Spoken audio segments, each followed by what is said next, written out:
तो आप लेक्चर को देखना स्टार्ट करो उससे पहले एक इंपॉर्टेंट मैसेज। यूजुअली मैं इस तरह का मैसेज कभी देता नहीं हूं, बट इस बार मुझे ये नेसेसरी लगा। आई नो इस वीडियो का लेंथ काफी लंबा हो चुका है, but I can guarantee you कि इस वीडियो के अंदर हर वो चीज अवेलेबल है जो कि आपको electric potential and electric potential difference के बारे में जानना चाहिए। बट अगर आपने ये टॉपिक पहले से भी पढ़ रखा है और अगर आपका कोई डाउट कंफ्यूजन रह गया हो तो भी आप इस लेक्चर को देख सकते हो। आई कैन गारंटी कि इसके अंदर आपको हर आपके डाउट या कंफ्यूजन का आंसर मिल जाएगा। आई वुड ऑल्सो सजेस्ट कि इस लेक्चर से आप ज्यादा नोट्स मत बनाना, आप उन्हीं बातों को नोट्स में लिखना जो कि आपको नेसेसरी लगे। पूरे लेक्चर से नोट्स लिखने की जरूरत नहीं है। एंड यस, हो सकता है कि वीडियो के बीच बीच में आपको क्रैकर्स के भी साउंड आए, बिकॉज इस वीडियो को मैंने दिवाली के टाइम शूट किया था। सभी साथियों को महादेव। यह है इलेक्ट्रिसिटी चैप्टर का लेक्चर नंबर 4 और इस लेक्चर के अंदर हम डिस्कस करेंगे electric potential and electric potential difference के बारे में। अगर सिंपल शब्दों में कहूं तो हम समझने वाले हैं कि वोल्टेज किसे कहते हैं। इसके पीछे के लेक्चर्स में हम लोगों ने electric current and electric charge के बारे में कंप्लीट डिस्कशन कर लिया है। तो अगर आपको इलेक्ट्रिक करंट या इलेक्ट्रिक चार्ज में कोई भी डाउट हो तो आप जाकर उन लेक्चर्स को अटेंड कर सकते हो। ठीक है, तो अभी तक हम लोगों ने इस चैप्टर में ये समझा कि किसी भी कंडक्टर या फिर किसी भी वायर के अंदर फ्री चार्जेस पहले से ही प्रेजेंट होते हैं और जब ये चार्जेस किसी डेफिनेट मोशन में मूव करते हैं, यानी कि किसी एक पर्टिकुलर डायरेक्शन में मूव करते हैं, तो इसी मूवमेंट को इलेक्ट्रिक करंट का नाम दिया जाता है। लेकिन अब सवाल यही उठता है कि आखिर कंडक्टर के अंदर इन चार्जेस को किसी एक डायरेक्शन में मूव करवाएगा कौन। तो इसी सेम केस को चलिए हम डायग्राम से समझते हैं। तो यहां पर फिगर ए और फिगर बी में मैंने सेम ही वायर्स को शो किया है, बट अलग अलग कंडीशंस में। तो फिगर ए के अंदर आप कंडक्टर को देख सकते हो, यानी कि सिंपली वायर को देख सकते हो कि इसके अंदर चार्जेस प्रेजेंट हैं और ये चार्जेस वायर के अंदर मूव भी कर रहे हैं। अलग अलग इलेक्ट्रॉन्स अलग अलग डायरेक्शंस में मूव कर रहे हैं और यहां पर आप कह सकते हो कि ये चार्जेस रैंडम डायरेक्शंस में मूव करते हैं। ठीक है, यानी कि जब तक हम लोगों ने कंडक्टर को या फिर वायर को किसी सोर्स से कनेक्ट नहीं किया है, किसी बैटरी, किसी सर्किट, किसी भी चीज से कनेक्ट नहीं किया है, तो भी उसके अंदर के जो चार्जेस प्रेजेंट होंगे, जो इलेक्ट्रॉन्स प्रेजेंट होंगे, वो ऑलरेडी मोशन में होते हैं, वो मूव कर रहे होते हैं। बट इनका मोशन एक रैंडम मोशन होता है, अलग अलग डायरेक्शन में सारे इलेक्ट्रॉन मूव कर रहे होते हैं, जिस वजह से हम कह सकते हैं कि यहां पर हमें कोई नेट मूवमेंट देखने को नहीं मिलता। ये सभी इलेक्ट्रॉन्स मूव तो कर रहे हैं, बट कोई अगर ईस्टवर्ड जा रहा है तो कोई वेस्ट जाएगा, कोई नीचे जा रहा है तो कोई ऊपर जाएगा, इसलिए यहां पर हमें कोई नेट मूवमेंट देखने को नहीं मिलता। तो चूंकि हमें यहां पर कोई भी नेट मूवमेंट ऑफ इलेक्ट्रॉन देखने को नहीं मिलता, तो यहां पर हम कह सकते हैं कि यहां पर जो नेट इलेक्ट्रिक करंट होगा, यानी कि जो टोटल इलेक्ट्रिक करंट होगा, वो भी जीरो होगा। तो इस केस में इलेक्ट्रिक करंट को हम लोगों ने जीरो कहा, इसलिए जीरो कहा बिकॉज चार्जेस मोशन में है, बट इन चार्जेस का कोई नेट मूवमेंट नहीं हो रहा है, ये चार्जेस किसी भी रैंडम डायरेक्शन में मूव कर रहे हैं। ठीक है, जबकि वायर बी, केस बी के अंदर हम लोग देखें तो सेम ही वायर है और इस बार क्या हो रहा है कि ये सारे चार्जेस एक डेफिनेट मोशन में मूव कर रहे हैं, यानी कि ये एक पर्टिकुलर डायरेक्शन में सारे के सारे इलेक्ट्रॉन्स किसी एक पर्टिकुलर डायरेक्शन में मूव कर रहे हैं, जिस वजह से यहां पर एक नेट मूवमेंट क्रिएट होगा, सारे इलेक्ट्रॉन्स मूव करेंगे और यहां पर हम कहेंगे कि यहां पर इलेक्ट्रिक करंट प्रेजेंट है, जिसे मैंने यहां पर ये लिख रखा है कि I net is not equal to zero. तो नेट इलेक्ट्रिक करंट जीरो नहीं है, यानी कि उसका कुछ ना कुछ तो वैल्यू है। तो 1 2 0.2 0.3 छोटा वैल्यू हो सकता है, या 1 2 3 4, हमें नहीं पता कि वैल्यू क्या है, बट कुछ ना कुछ इलेक्ट्रिक करंट का यहां पर वैल्यू प्रेजेंट है, जिस वजह से मैंने यहां लिख रखा है कि net electric current is not equal to zero. तो आप कंपेयर कर सकते हो कि वायर जब तक किसी सोर्स से कनेक्टेड नहीं होता है, सोर्स का मतलब बैटरी या फिर डायरेक्ट किसी सर्किट से कनेक्टेड नहीं है, तो भी उसके अंदर चार्जेस मोशन में होते हैं। लेकिन इस मोशन को कहा जाता है रैंडम मोशन, ये चार्जेस का रैंडम मोशन है और रैंडम मोशन होने के कारण यहां पर नेट इलेक्ट्रिक करंट हमें देखने को नहीं मिलता, करंट जीरो होता है ऐसे किसी वायर के अंदर। बट इस वायर में फिर हमने ऐसा क्या चेंज कर दिया कि यहां पर हमें इलेक्ट्रिक करंट देखने को मिल गया। ठीक है, तो इस वायर में हमने कनेक्ट कर दिया है इस वायर को एक सोर्स से, यानी कि किसी बैटरी से, और ये जो चार्जेस मोशन में आए, इसके पीछे का रीजन कहलाता है वोल्टेज। आसान भाषा में इसके पीछे का रीजन कहलाता है वोल्टेज, या फिर जिसे हम इलेक्ट्रिक पोटेंशियल डिफरेंस भी कहते हैं। तो इलेक्ट्रिक पोटेंशियल डिफरेंस का सिंपल सा मतलब होता है वोल्टेज, जो कि चार्जेस को किसी एक डेफिनेट डायरेक्शन में भेजने का काम करता है।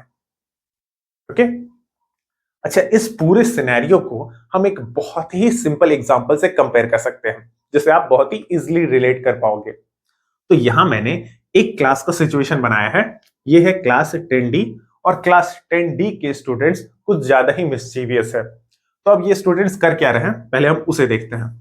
तो ये लंच ब्रेक का टाइम है, और इस लंच ब्रेक के टाइम में ये दो स्टूडेंट्स भागा दौड़ी कर रहे हैं। ये शायद उसे दौड़ा रहा है। ये कोई बेंच पे चढ़कर डांस कर रहा है, पता नहीं, कुछ रीजन होगा। ये बोर्ड पर कुछ पढ़ाने में लगे हुए हैं, तो ये अपने आप को टीचर समझकर बोर्ड पर कुछ पढ़ाने में लगे हुए हैं। इस बच्चे को पता नहीं क्या तकलीफ है, ये फैन को खोल रहा है, इसको फैन से शायद दुश्मनी होगा। ये चिप्स का पैकेट लेकर भाग रहा है, शायद किसी का चुराया हो। ये दौड़ते दौड़ते गिर गया। तो आप देख रहे हो कि लंच ब्रेक के अंदर ये जितने स्टूडेंट्स हैं, ये अलग अलग अपना एक्टिविटी में लगे हुए हैं और रैंडम एक्टिविटी में लगे हुए हैं। पूरा केओस का सिचुएशन क्लासरूम के अंदर बना होगा। ठीक है, कोई कहीं गिर रहा है, कोई किसी को मार रहा है, कोई डांस कर रहा है, कोई पंखा तोड़ने में लगा है। ये लंच ब्रेक का सिनेरियो है, बहुत ही कॉमन सिनेरियो है।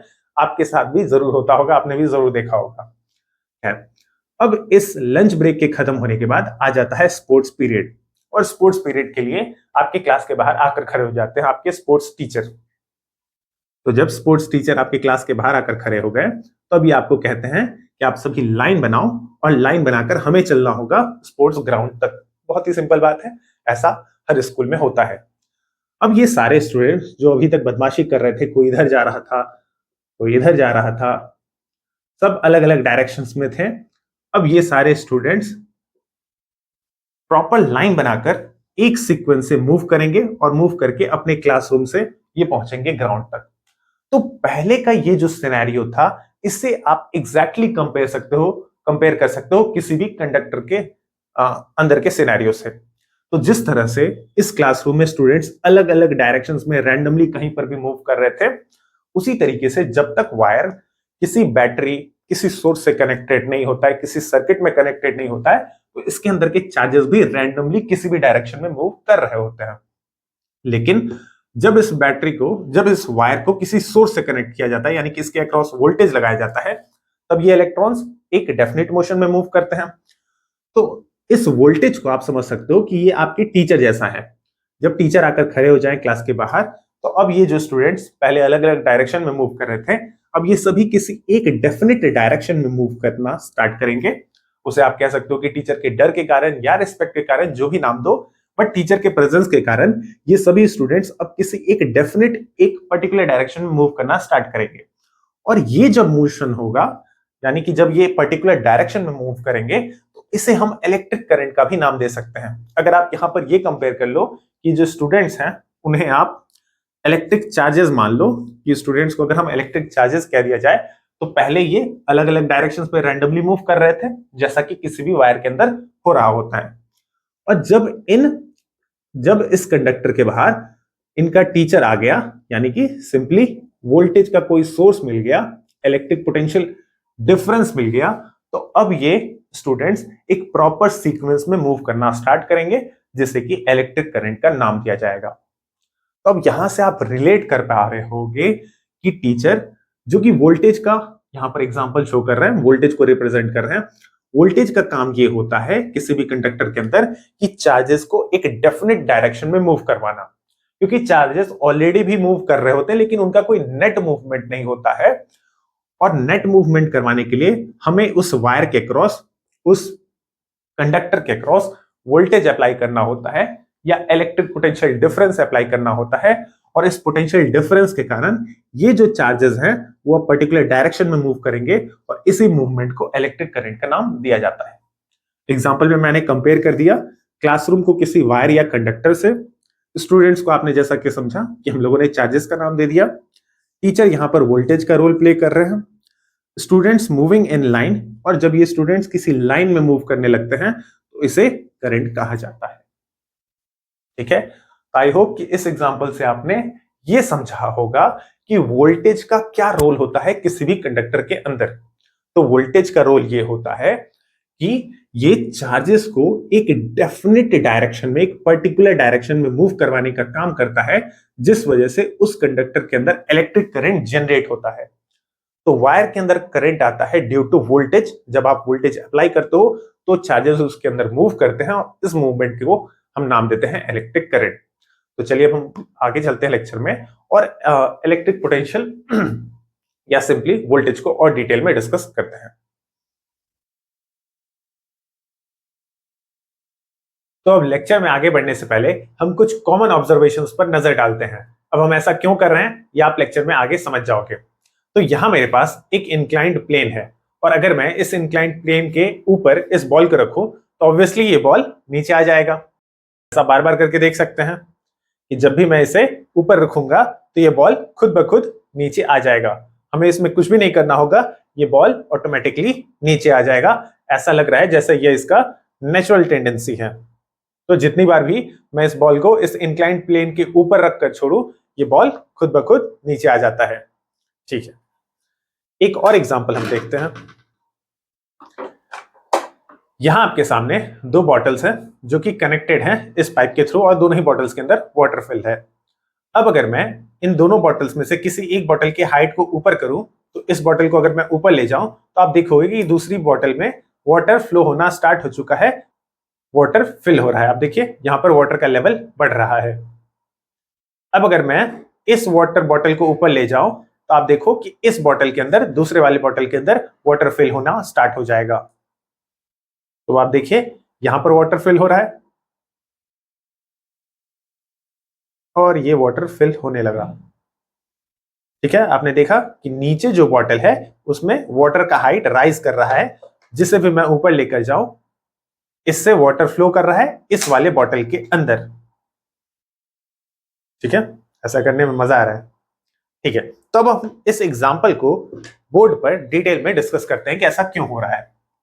बहुत ही कॉमन रीजन है बट फिर भी मैं आपके साथ एक बार डिस्कस कर लेता हूं।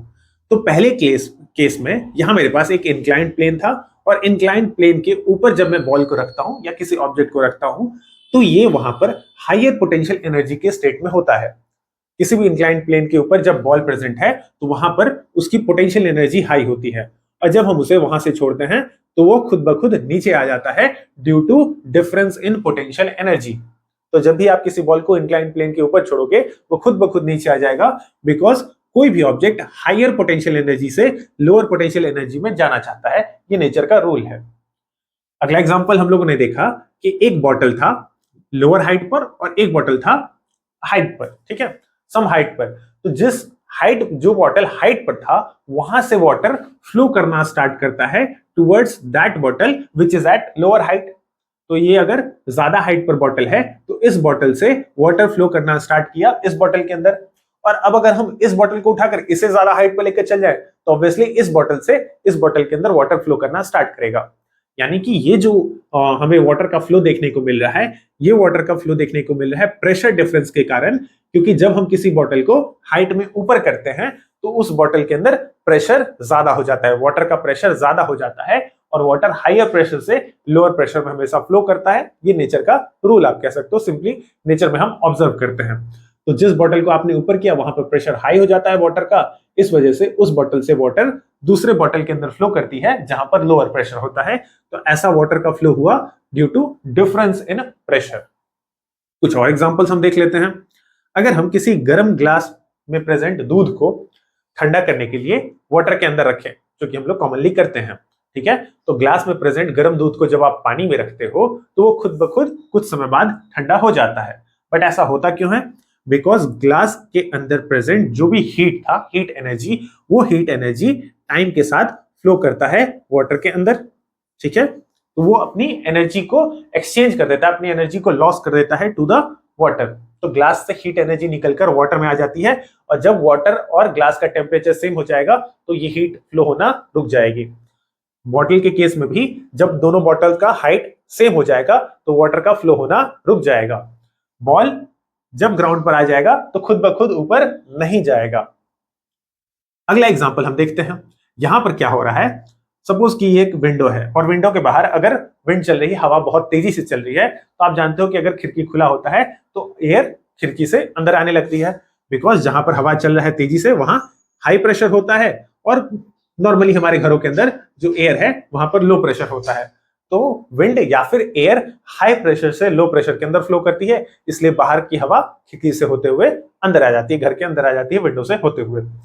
तो इन सभी एग्जांपल्स के अंदर एक जो कॉमन बात आप देखोगे कि कोई भी ऑब्जेक्ट हो, सपोज कि ये बॉल यहां पर मूव कर रहा है, यहां पर वाटर मूव कर रहा है, यहां पर हमने देखा कि हीट मूव कर रहा है, यहां पर एयर मूव कर रहा है, तो ये जो मूवमेंट हो रहा है यहां पर ऑब्जेक्ट्स का या एनर्जी का, वो हम देख रहे हैं due to some kind of difference हो रहा है।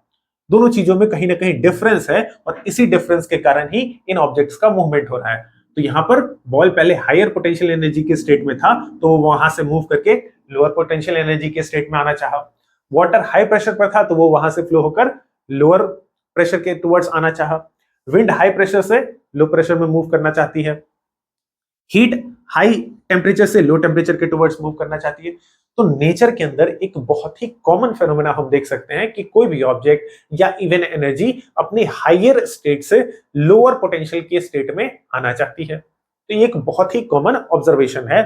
आप यहां देख सकते हो, objects have a natural tendency, ये खुद ब खुद नेचर में हम लोगों ने देखा है, ठीक है, to move from their higher potential state to their lower potential state.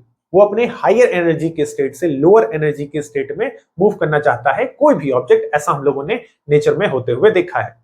अच्छा, तो इन सभी एग्जाम्पल से हमें याद क्या रखना है? हमें दो बातें याद रखनी है, चलिए मैं आपको बताता हूं।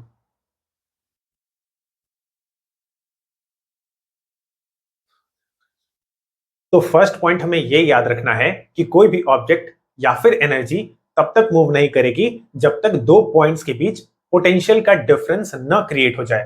फॉर एग्जाम्पल, ये बॉल तब तक मूव नहीं करेगा किसी इंक्लाइंड प्लेन पर जब तक उस इंक्लाइंड प्लेन में हाइट का डिफरेंस ना हो। फॉर एग्जाम्पल, इसका ये मतलब हुआ कि अगर ये इंक्लाइंड प्लेन लेवल है, ठीक है, यानी कि इसमें कोई भी हाइट का डिफरेंस नहीं है, और फिर अगर मैं इस बॉल को यहां पर प्लेस कर दूं, तो अभी आप देखोगे कि ये बॉल मूव नहीं कर रहा है, बिकॉज यहां पर कहीं पर भी पोटेंशियल का डिफरेंस नहीं आया, इस वजह से ये बॉल मूव नहीं कर रहा है। जबकि अब अगर मैं यहां पर पोटेंशियल का डिफरेंस क्रिएट करूं और फिर अगर मैं इस बॉल को छोड़ूं, तो ऑब्वियसली ये बॉल नीचे के टुवर्ड्स आ जाएगा, बिकॉज ये पॉइंट हायर पोटेंशियल पर हो गया एंड ये वाला पॉइंट लोअर पोटेंशियल पर है, तो ऑब्जेक्ट खुद ब खुद higher to lower potential move करता है, ये उसकी नेचुरल टेंडेंसी है। इसी सेम बात को हमने वाटर वाले एग्जांपल में भी देखा। जब हमने बॉटल को हायर पॉइंट पर किया, कुछ हाइट पर ले गए हम बॉटल को, तो उस बॉटल के अंदर हाई प्रेशर क्रिएट हुआ, तो इस हाई प्रेशर वाले बॉटल से पानी फ्लो होकर लो प्रेशर बॉटल के टुवर्ड्स आना स्टार्ट किया। तो यहां पर भी ये वाटर इसलिए फ्लो हो रहा है बिकॉज यहां पर प्रेशर का डिफरेंस है। तो कह सकते हो आप कि यहां पर भी पोटेंशियल का डिफरेंस है, जिस वजह से वाटर यहां पर फ्लो कर रहा है। तो एनर्जी या ऑब्जेक्ट्स पोटेंशियल में डिफरेंस होने के कारण फ्लो करते हैं, यही है पहला पॉइंट जो कि आप याद रखोगे। सेकेंड पॉइंट को याद रखने के लिए हम इस पॉइंट को समझते हैं। Some work has to be done to raise the height of the ball. इसका क्या मतलब हुआ कि इस इंक्लाइंड प्लेन के ऊपर हायर पोटेंशियल पर मैं इस ऑब्जेक्ट को अगर छोड़ूंगा, तो ऑब्वियसली ये ऑब्जेक्ट नीचे आ जाएगा, खुद ब खुद आ जाएगा, ये उसकी नेचुरल टेंडेंसी है। लेकिन इस ऑब्जेक्ट को इस पॉइंट तक पहुंचाने के लिए हमें कुछ वर्क करना होता है। ये बॉल खुद ब खुद नीचे से ऊपर नहीं चला जाएगा, हमें इस ऑब्जेक्ट को यहां तक पहुंचाने के लिए, सपोज कि ये ऑब्जेक्ट नीचे था पहले, तो मुझे कुछ वर्क करना पड़ा, ये वर्क मैंने किया और इस वर्क को करने के बाद ये ऑब्जेक्ट इस पॉइंट पर पहुंचा। तो किसी भी ऑब्जेक्ट को हायर हाइट पर ले जाने के लिए हमें वर्क करना पड़ता है, बहुत ही बेसिक सी बात है, ठीक है। तो यही बात मैंने यहां पर लिख रखा है कि some work has to be done to raise the height of the ball. Ball को अगर आप नीचे से ऊपर ले जाओगे, तो नीचे से ऊपर ले जाने के लिए आपको कुछ काम करना होगा, कुछ वर्क करना होगा, तभी ये बॉल ऊपर जाएगा, खुद से ये बॉल ऊपर नहीं जाएगा। सेम एग्जांपल हम यहां पर भी देख सकते हैं। Some work has to be done to increase the pressure of the water. अच्छा, एक बॉटल में प्रेशर इंक्रीज करने के लिए मैंने क्या किया था कि मैंने दोनों बॉटल्स को पहले एक साथ रखा और किसी एक बॉटल में प्रेशर को इंक्रीज करने के लिए, सपोज इस बॉटल के अंदर, तो मैंने इस बॉटल की हाइट को रेज किया। तो मैं जब हाइट को रेज कर रहा हूं, तो मुझे इस बॉटल को ऊपर उठाने के लिए कुछ वर्क करना पड़ रहा है यहां पर भी। तो यहां पर भी हमने ये देखा कि प्रेशर का डिफरेंस क्रिएट करने के लिए हमें कुछ वर्क करना पड़ रहा है, यहां पर हाइट क्रिएट करने के लिए हमें कुछ वर्क करना पड़ रहा है। तो याद हमें ये रखना है कि ये जो वर्क हम कर रहे हैं उस ऑब्जेक्ट के ऊपर या उस बॉडी के ऊपर, ये वर्क उस बॉडी के अंदर एनर्जी के फॉर्म में जाकर स्टोर हो जाता है। ये कोई नई बात नहीं है, ये बात ऑलरेडी आपने क्लास 9th में वर्क एनर्जी पावर वाले चैप्टर में सेम यही बात आपने सीखी है, ठीक है। बस मैं आपको रिवाइज करवा रहा हूं कि ये जो वर्क हम करते हैं उस ऑब्जेक्ट के ऊपर, ये वर्क उस ऑब्जेक्ट में एनर्जी के फॉर्म में जाकर स्टोर हो जाता है। अब जिन्हें नहीं याद है ये वाला चैप्टर, उन्हें मैं जल्दी से रिवाइज करवा देता हूं क्या कहने का मतलब है। इस स्टेटमेंट का क्या मतलब है, यही सेकंड स्टेटमेंट है जो कि आप याद रखोगे। पहला स्टेटमेंट ये था कि कहीं पर भी पोटेंशियल का डिफरेंस होगा तभी ऑब्जेक्ट या फिर एनर्जी मूव करेगा। तो इसका मतलब ये है कि जो भी वर्क हम करते हैं वो उस ऑब्जेक्ट के अंदर एनर्जी के फॉर्म में जाकर स्टोर हो जाता है। बट अगर आप इसे देखना चाहते हो तो आप ऐसे देख सकते हो कि सपोज ये मार्कर अभी नीचे है, मैं इसे इस हाइट पर लेकर आता हूं। तो जब मैंने मार्कर को इस हाइट तक रेज किया तो इसके अंदर पोटेंशियल एनर्जी स्टोर कर दिया मैंने। अब आप पूछोगे कि कहाँ है एनर्जी, दिखाइए एनर्जी। तो सिंपली अगर मैं इस मार्कर को यहां से ड्रॉप कर दूं तो आप देखो कि मार्कर नीचे के टुवर्ड्स आया। जब ये मार्कर नीचे के टुवर्ड्स मूव कर रहा है तो आपने मूवमेंट देखा, ये मार्कर मूव कर रहा है।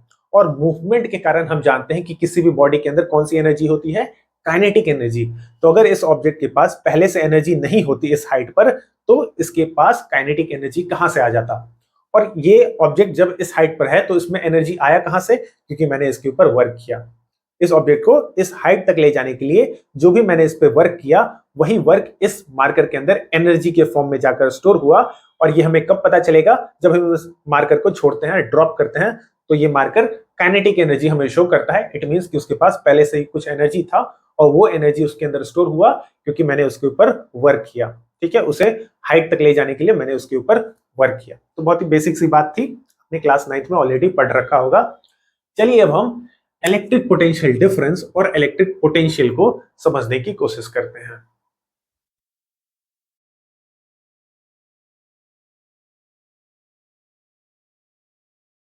लेक्चर में आगे बढ़ने से पहले दो इंपॉर्टेंट बातें।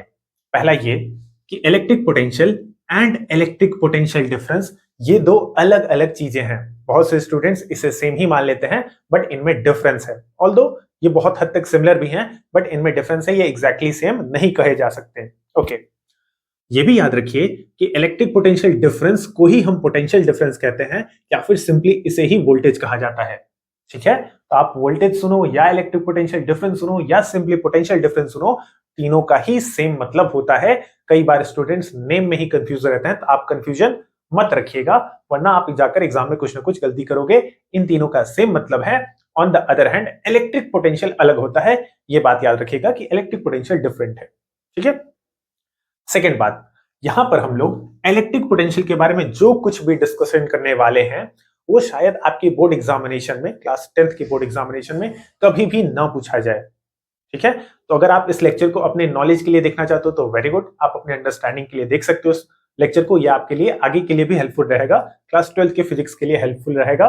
बट अगर आप केवल एग्जाम पॉइंट ऑफ व्यू से पढ़ना चाहते हो तो आप लेक्चर में आगे जाइए, जंप कीजिए और वोल्टेज टॉपिक से पढ़ना स्टार्ट कीजिए क्योंकि वोल्टेज आपके लिए ज्यादा इंपॉर्टेंट है। ठीक है, आपको डिस्क्रिप्शन में टाइम स्टैम्प मिल जाएगा, आप वोल्टेज टॉपिक से स्टार्ट कर सकते हो। बट अगर आप चाहो इलेक्ट्रिक पोटेंशियल पढ़ना तो आप इलेक्ट्रिक पोटेंशियल भी कंटिन्यू कीजिए। ओके, तो यहां पर हम इलेक्ट्रिक पोटेंशियल को समझने में दो बातों पर डिस्कशन करेंगे। पहला ये कि what is electric potential and second why we need to study electric potential. ठीक है, इलेक्ट्रिक पोटेंशियल को अब हम समझते हैं। इलेक्ट्रिक पोटेंशियल कुछ ऐसा ही है, इसे हम सिमिलर मान सकते हैं एज हाइट। जिस तरह से बॉल का हाइट होता है उसी तरह से इलेक्ट्रिक पोटेंशियल भी होता है।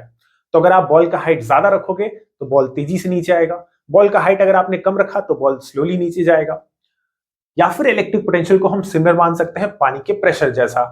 तो अगर आप पानी का प्रेशर हाई करोगे तो वाटर तेजी से फ्लो करेगा, पानी का प्रेशर अगर कम होगा तो वाटर स्लोली फ्लो करेगा। तो ये प्रेशर या फिर हाइट ये रिप्रेजेंट कर रहा है इलेक्ट्रिक पोटेंशियल को।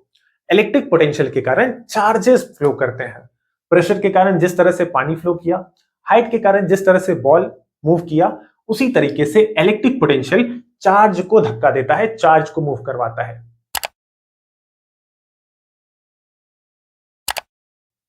बट अब यहां पर एक इंटरेस्टिंग क्वेश्चन, अभी मैंने आपको पढ़ाया था, जल्दी से आपका रिवीजन हो जाएगा, एक क्विक रिवीजन हो जाएगा। आप मुझे ये बताओ कि क्या केवल हाइट के प्रेजेंस होने से बॉल मूव करेगा? जल्दी से अपना आंसर सोचिए, बहुत ही सिंपल सा क्वेश्चन है कि क्या केवल हाइट के प्रेजेंस होने से बॉल मूव करता है? तो आंसर है नहीं।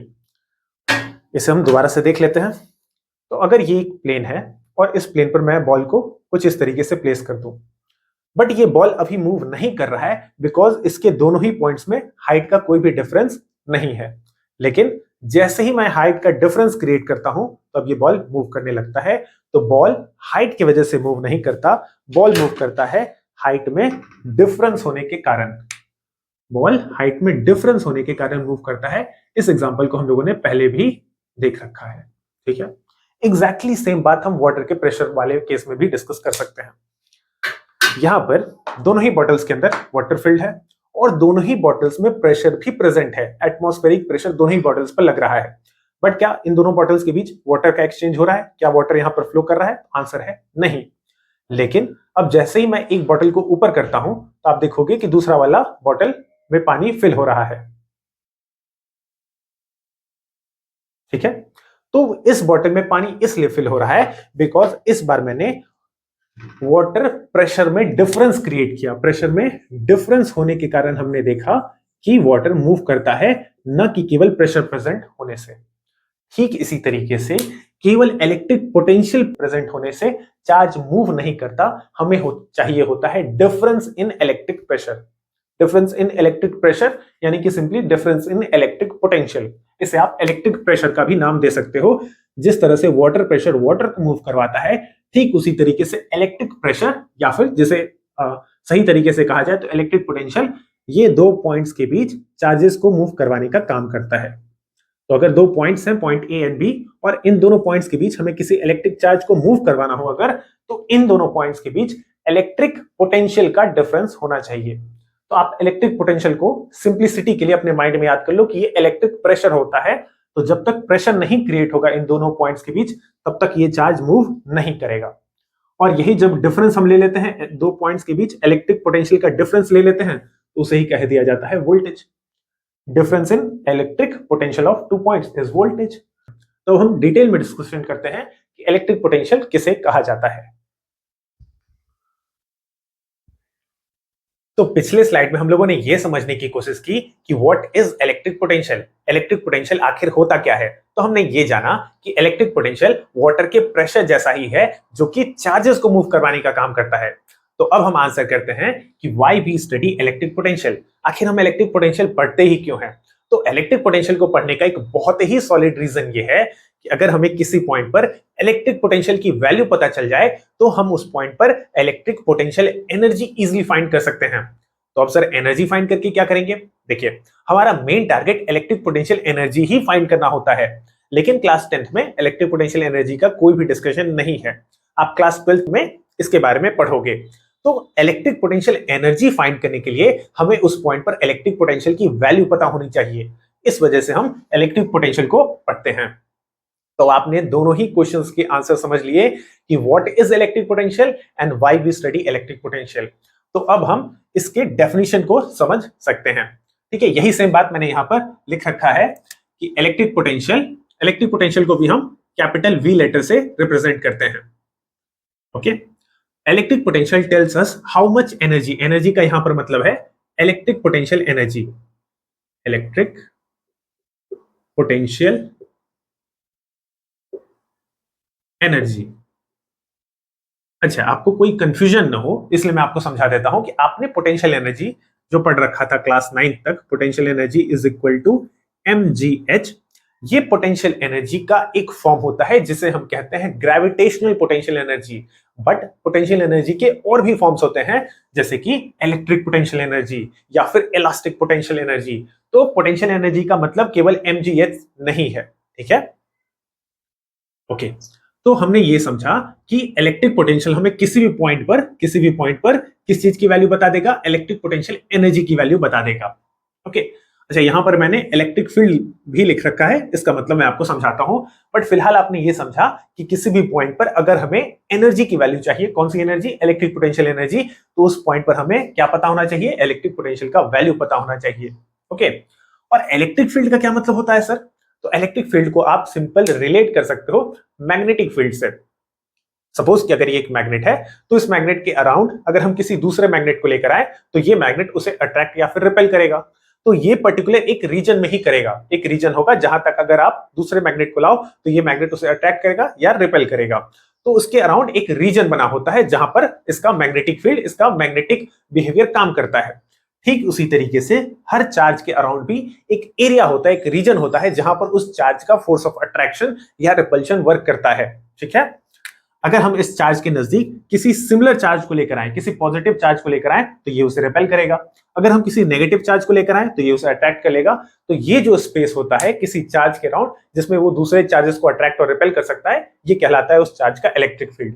ऑल्दो यहाँ पर और भी बहुत सी बातें हैं जिनका डिस्कशन आप क्लास 12th में जाकर समझोगे। ठीक है, तो हम लोगों ने ये समझ लिया कि इलेक्ट्रिक फील्ड क्या होता है, और इस इलेक्ट्रिक फील्ड के किसी भी पॉइंट पर अगर आपको एनर्जी फाइंड करना है, कौन सी एनर्जी, इलेक्ट्रिक पोटेंशियल एनर्जी, तो आपको उस पॉइंट पर इलेक्ट्रिक पोटेंशियल का वैल्यू पता होना चाहिए। तो सपोज कि यहां पर अगर आपको इलेक्ट्रिक पोटेंशियल एनर्जी फाइंड करना है तो पहले आप इलेक्ट्रिक पोटेंशियल की वैल्यू निकालोगे इस पॉइंट पर। इस पॉइंट पर पहले आप इलेक्ट्रिक पोटेंशियल V फाइंड करोगे, तभी आप उस एनर्जी को कैलकुलेट कर पाओगे। तो इस वजह से हम पहले इलेक्ट्रिक पोटेंशियल को समझते हैं, उसके बाद हम एनर्जी का कैलकुलेशन आसानी से कर पाते हैं। ठीक है, तो मैंने आपको दोनों क्वेश्चंस का आंसर दे दिया कि what is electric potential and why we study electric potential. तो अब हम आ सकते हैं इलेक्ट्रिक पोटेंशियल के डेफिनेशन को समझने पर।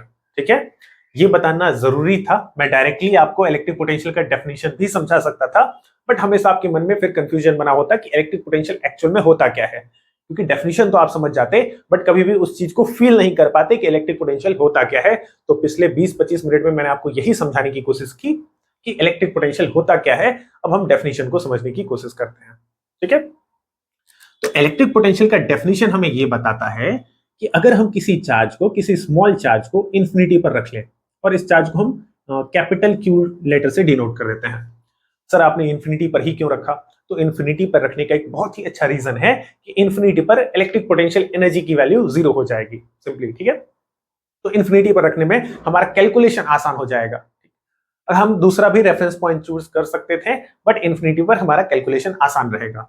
ओके, और इस चार्ज को अब अगर हम इंफिनिटी से उठाकर इस इलेक्ट्रिक फील्ड में लाना चाहें, आप सोच रहे होगे कि ये लाइंस क्या है, तो बेसिकली इतना समझिए कि इस चार्ज के इलेक्ट्रिक फील्ड को मैंने इन लाइन से शो किया है। इस चार्ज के अराउंड एक फील्ड बना होगा, उसी फील्ड को मैंने इन लाइंस के हेल्प से शो किया है। तो अगर हम इस चार्ज को उठाकर इस चार्ज के नजदीक लाना चाहें तब होगा क्या, जरा सोचिए। ये चार्ज भी पॉजिटिव और ये चार्ज भी पॉजिटिव, तो जब हम इस चार्ज को इस चार्ज के नजदीक लेकर आ रहे होंगे तो ऑब्वियसली यहां पर रिपल्सिव फोर्स लगेगा। ये चार्ज उसे नजदीक नहीं आने देगा और ये चार्ज उसे पुश कर रहा होगा बाहर की तरफ। तो हमें इस चार्ज पर फोर्स लगाकर इस चार्ज को इसके नजदीक लाकर रखना होगा और लाकर भी यहां पर पकड़ना होगा। अगर छोड़ देंगे तो ये चला जाएगा ड्यू टू रिपल्शन। तो जब आप फोर्स लगाकर इस चीज को यहां से यहां लेकर आ रहे हो तो आपने वर्क डन किया, आपने कुछ काम किया। क्यों सर? क्लास 9th को याद कीजिए, work equal to force into displacement. तो फोर्स तो आप लगा ही रहे हो चार्ज के ऊपर, चार्ज को यहां से यहां तक लेकर आने के लिए।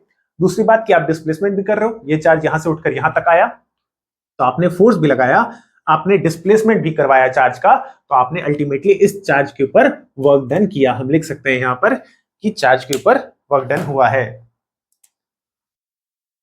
और कुछ देर पहले ही मैंने आपको समझाया था कि जो भी वर्क हम करते हैं किसी भी ऑब्जेक्ट के ऊपर, वो वर्क उस ऑब्जेक्ट के अंदर जाकर एनर्जी के फॉर्म में स्टोर हो जाता है। तो क्या ये कहना सही है कि अब इस चार्ज पार्टिकल के पास इस इलेक्ट्रिक फील्ड में एनर्जी भी है? बिल्कुल सही है, हम कह सकते हैं कि इसके पास एनर्जी प्रेजेंट है। लेकिन सर कैसे मान लें एनर्जी? समझ में नहीं आ रहा है कि एनर्जी इसके पास कैसे हो सकता है। बहुत ही सिंपल बात है। अगर इस चार्ज को, अभी तक आप याद रखो कि हम लोगों ने चार्ज को उठाया है और उठाकर हम लोग इसे धीरे धीरे लेकर इसके नजदीक लेकर आए हैं। ठीक है, एक्सेलरेशन नहीं होना चाहिए, आगे समझा दूंगा मैं। तो स्लोली इस चार्ज को हम लोग यहां तक लेकर पहुंचे हैं, वर्क डन भी हमने किया, बट वर्क डन एनर्जी में स्टोर हुआ, ये शायद आपको कंफ्यूज कर रहा होगा। तो ठीक है, मैं समझाता हूं।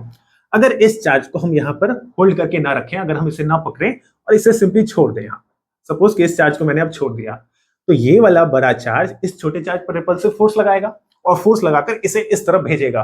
ये चार्ज जल्दी से इधर की तरफ भागेगी। ऐसा होगा, बिल्कुल यही सिनेरियो होगा। ये चार्ज को जैसे ही मैं यहां पर छोड़ूंगा, ये चार्ज इधर की तरफ भागेगी। बट अब आप ये देखो कि जब ये चार्ज इधर की तरफ मूव कर रहा होगा, खुद से मूव कर रहा होगा, तो मूवमेंट के कारण इस चार्ज के अंदर कौन सी एनर्जी होगी? काइनेटिक एनर्जी होगी। ठीक है, तो ये काइनेटिक एनर्जी इस चार्ज में आई कहां से? इस चार्ज में काइनेटिक एनर्जी इसलिए आई बिकॉज जब हम लोगों ने इस चार्ज को उठाकर यहां रखा, हम लोग उसे पकड़े हुए हैं, तो इसके अंदर पोटेंशियल एनर्जी हम लोगों ने भर दिया। जब हम किसी ऑब्जेक्ट पर वर्क करते हैं तो वही वर्क उस ऑब्जेक्ट के अंदर एनर्जी के फॉर्म में स्टोर होता है। तो जब हम चार्ज को यहां से उठाकर यहां तक लेकर आए तो हम लोगों ने उस चार्ज के अंदर इलेक्ट्रिक पोटेंशियल एनर्जी फिल कर दिया, सिंपली पोटेंशियल एनर्जी फिल कर दिया। और यही वो पोटेंशियल एनर्जी है, जब आप इसे छोड़ते हो तो ये भागता है, काइनेटिक एनर्जी में कन्वर्ट होता है। तो ये काइनेटिक एनर्जी इसलिए आया बिकॉज इसमें पोटेंशियल एनर्जी पहले से ही था। पोटेंशियल एनर्जी क्यों हुआ? बिकॉज हम लोगों ने इस पे वर्क डन किया है और यही वर्क इसके अंदर एनर्जी के फॉर्म में स्टोर हुआ है। तो ये तो बेसिकली आप याद ही रखिएगा कि जो भी वर्क डन होता है that is equal to energy. जो भी वर्क डन हम करेंगे वो प्योरली एनर्जी के फॉर्म में इस चार्ज में जाकर स्टोर हुआ है। ठीक है, ओके। तो हम आगे चलते हैं और डेफिनेशन को और अच्छे से समझते हैं। तो हम लोगों ने अभी तक ये समझा कि हम लोगों ने इस चार्ज के ऊपर वर्क डन किया है, इस चार्ज की वैल्यू है Q, इस चार्ज को हम लोगों ने Q माना है। ओके, तो चार्ज पर हम लोगों ने वर्क डन किया और चार्ज के अंदर एनर्जी भी है। एनर्जी कैसे है वो मैंने आपको समझा दिया, लेकिन अभी तक इलेक्ट्रिक पोटेंशियल आपने नहीं समझाया सर, आप तो एनर्जी की बात कर रहे हो। ठीक है, तो अब मैं आता हूं, आपको समझाता हूं कि इलेक्ट्रिक पोटेंशियल कहां पर है इस डेफिनेशन में। तो जो भी वर्क डन हम लोगों ने इस चार्ज पर किया, ठीक है, अगर उस वर्क डन को, ये जो वर्क डन है इसे मैं W से रिप्रेजेंट कर देता हूं, अगर इस वर्क डन को हम डिवाइड कर दें इस चार्ज से, तो हमें इस पॉइंट पर, इस पर्टिकुलर पॉइंट पर हमें पता चल जाएगा इलेक्ट्रिक पोटेंशियल का वैल्यू। फिर से सर समझ में नहीं आया, रिपीट कर रहा हूं, ध्यान से सुनिए।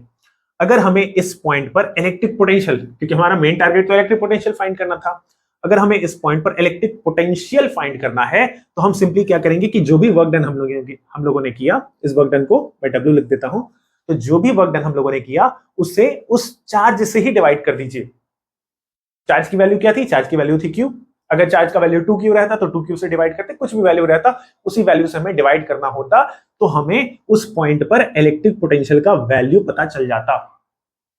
ओके, आई होप आप समझ पा रहे होंगे कि इलेक्ट्रिक पोटेंशियल हम लोगों ने कैसे फाइंड किया।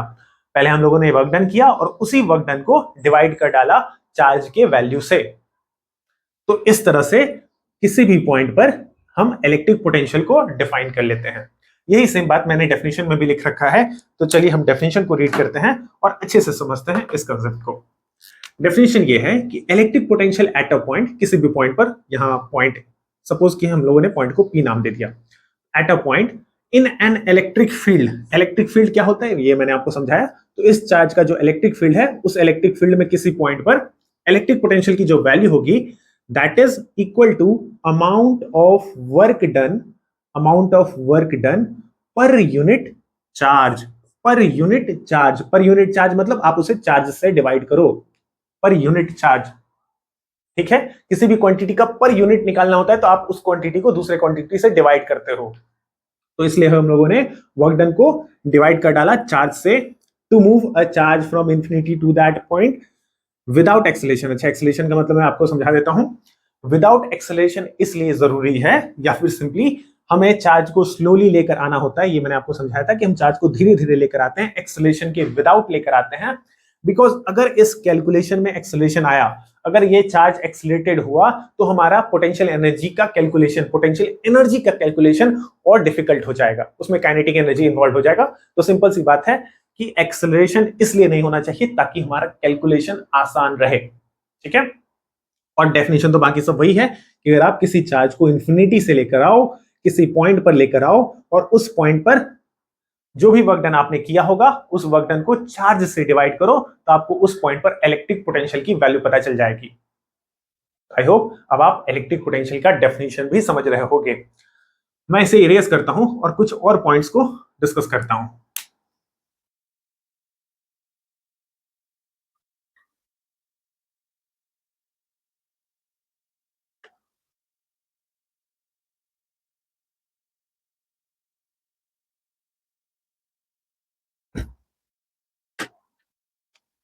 तो अब हमें पॉइंट P पर इलेक्ट्रिक पोटेंशियल की वैल्यू पता चल गई। Electric potential is equal to work done upon charge, ये हमें फॉर्मूला भी मिल गया। अब मैं इस फॉर्मूले का मतलब आपको समझाता हूं, बहुत ही मजेदार बात है, तो ध्यान से सुनिए। पॉइंट P पर हमें इलेक्ट्रिक पोटेंशियल की वैल्यू पता चली, लेकिन मैंने आपको कहा था कि हमारा मेन टारगेट इस कंसेप्ट में ये होता है कि हम इलेक्ट्रिक पोटेंशियल एनर्जी फाइंड करें। तो हम कैसे पॉइंट P पर इलेक्ट्रिक पोटेंशियल एनर्जी की वैल्यू फाइंड कर सकेंगे? अगर हम इस Q की वैल्यू इस चार्ज Q की वैल्यू, if charge Q equals to 1 coulomb, plus 1 coulomb है अगर चार्ज की वैल्यू, तो पॉइंट P पर क्या होगा हम देखते हैं। पॉइंट P पर V is equal to W/Q हम लोगों ने लिख रखा है फॉर्मूला, और Q की वैल्यू मैं कह रहा हूं कि हम +1 पुट कर देते हैं, तो यहां पर डिनोमिनेटर हो गया +1, सिंपली 1 हो गया। अब आप देख रहे हो कि ये work done is equal to potential आ गया, और वर्क डन ही एनर्जी भी होता है। इलेक्ट्रिक पोटेंशियल एनर्जी को शॉर्ट फॉर्म में हम EPE नाम दे देते हैं यहां पर, ठीक है। ऑल्दो इसे कैपिटल लेटर U से रिप्रेजेंट किया जाता है, सिंप्लिसिटी के लिए हम इसे EPE कह देते हैं, electric potential energy upon 1। Simplicity के लिए शायद कुछ बच्चों को कंफ्यूजन हो सकता है। Work done is equal to electric potential energy, ऐसा हम लिख सकते हैं कि नहीं लिख सकते हैं? बिल्कुल लिख सकते हैं, क्योंकि मैंने आपको पहले ही समझाया था कि चार्ज को जब आप यहां से लेकर यहां आ रहे हो तो आप वर्क डन कर रहे हो, और जो भी वर्क डन करोगे वो उस चार्ज में एनर्जी के फॉर्म में स्टोर होगा। याद कीजिए, एनर्जी के फॉर्म में। तो इस साइड को भूल जाइए, वर्क डन को मैंने एनर्जी के इक्वल लिख दिया, इलेक्ट्रिक पोटेंशियल एनर्जी के इक्वल लिख दिया। अब हमें वर्क डन, क्योंकि वर्क डन ये अच्छा मीनिंग नहीं दे रहा है, वर्क डन और एनर्जी इक्वल ही है, लेकिन मैंने आपको समझाया था कि एनर्जी हमें फाइंड करना होता है। तो आप यहां से ये देख सकते हो कि हम लोगों ने इलेक्ट्रिक पोटेंशियल एनर्जी फाइंड कर दिया। किसी भी पॉइंट पर अगर चार्ज की वैल्यू 1 है तो उस पॉइंट पर इलेक्ट्रिक पोटेंशियल और इलेक्ट्रिक पोटेंशियल एनर्जी की वैल्यू सेम होगी।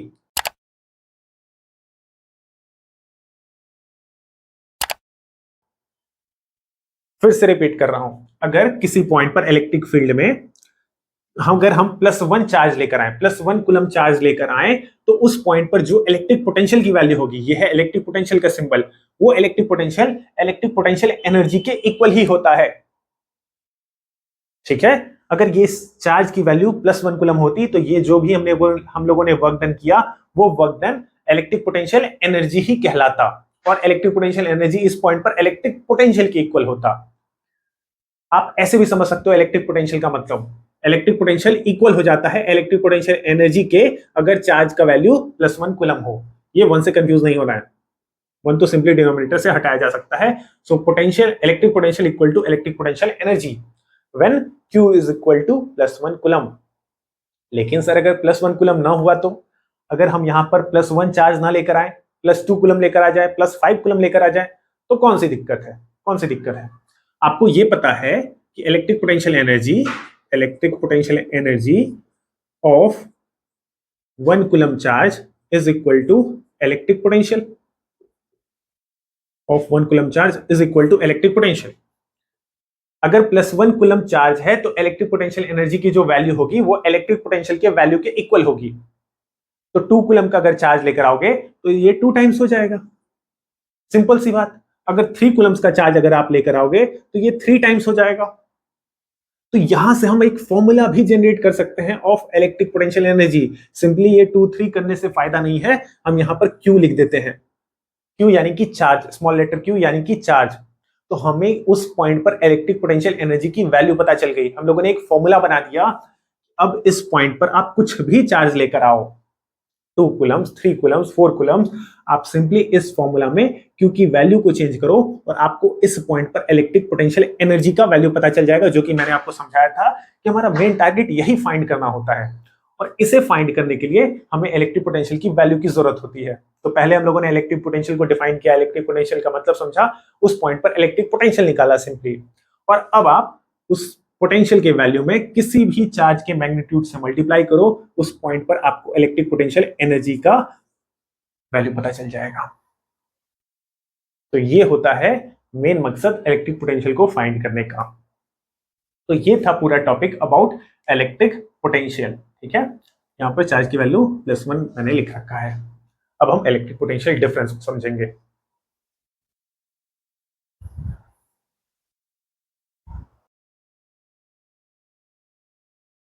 सो फाइनली अब टाइम आ गया है कि हम ये डिस्कस करें कि वोल्टेज क्या होता है।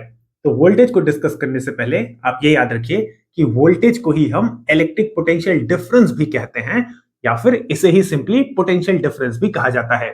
यानी कि इलेक्ट्रिक पोटेंशियल डिफरेंस और वोल्टेज, ये तीनों ही पर्यायवाची शब्द है, इनका सेम ही मतलब होता है, ठीक है।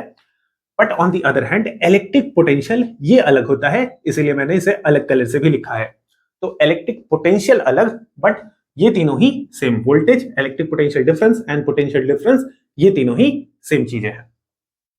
तो अब डायरेक्टली वोल्टेज के डेफिनेशन को डिस्कस करने से पहले हम एक बार इलेक्ट्रिक पोटेंशियल और वोल्टेज को कुछ एनालॉजी से समझते हैं पहले, उसके बाद हम वोल्टेज के डेफिनेशन पर आएंगे। तो अगर हम इलेक्ट्रिक पोटेंशियल को हाइट जैसा ही एक फैक्टर मान ले, जिस तरह से किसी बॉल के पास हाइट होता है, अगर किसी चार्ज के पास इलेक्ट्रिक पोटेंशियल हो, तो हाइट होने से एक इंपॉर्टेंट सवाल हमारे सामने ये आ जाएगा कि क्या केवल हाइट होने से कोई बॉल या कोई ऑब्जेक्ट मूव कर जाएगा? तो आंसर है नहीं।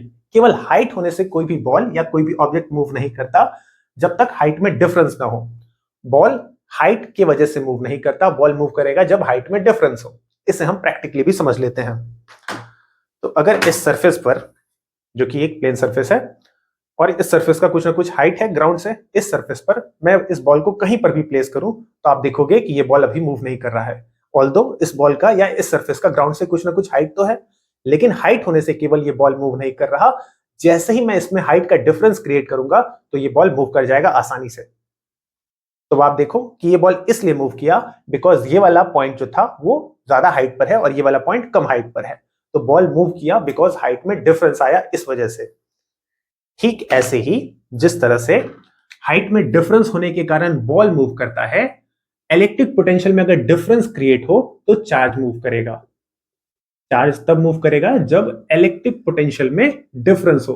किसी दो पॉइंट्स के इलेक्ट्रिक पोटेंशियल में अगर डिफरेंस हो, ये है पॉइंट ए, ये है पॉइंट बी, अगर इन दोनों पॉइंट्स के इलेक्ट्रिक पोटेंशियल में डिफरेंस क्रिएट होगा तो ही चार्ज मूव करेगा। इसी डिफरेंस को वोल्टेज का नाम दिया जाता है।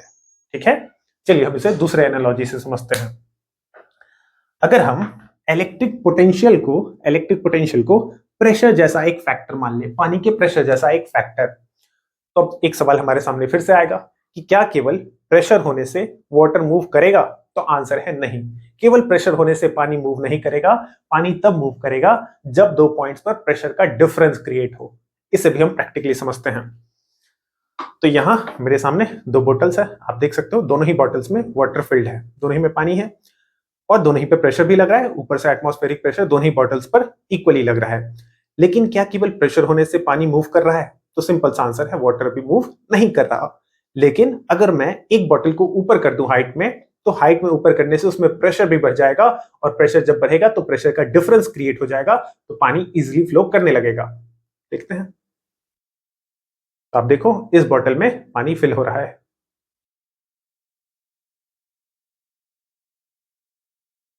तो आपने देखा कि पानी केवल प्रेशर होने से मूव नहीं करता। दोनों ही बॉटल्स में प्रेशर तो पहले से ही प्रेजेंट था, एटमॉस्फेरिक प्रेशर दोनों ही बॉटल्स में लग रहा था, लेकिन पानी मूव नहीं कर रहा था बिकॉज प्रेशर का डिफरेंस नहीं था। लेकिन जैसे ही हम लोगों ने एक बॉटल को ऊपर किया, इसे कुछ हाइट पर ले गए हम, तो जब जैसे ही हाइट का डिफरेंस क्रिएट हुआ, तो हाइट के डिफरेंस होने से प्रेशर का डिफरेंस क्रिएट हो गया और प्रेशर का डिफरेंस जैसे ही क्रिएट हुआ तो वाटर मूव करना स्टार्ट कर दिया।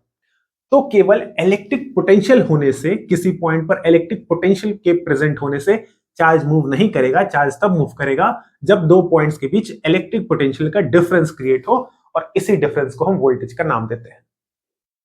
तो आई होप कि अब आप रिलेट कर पा रहे होंगे कि अगर हम इलेक्ट्रिक पोटेंशियल को हाइट और प्रेशर जैसा एक फैक्टर समझे, तो केवल हाइट और प्रेशर होने से जिस तरह से ऑब्जेक्ट मूव नहीं करते, ठीक उसी तरीके से केवल इलेक्ट्रिक पोटेंशियल होने से किसी पॉइंट पर चार्ज मूव नहीं करेगा।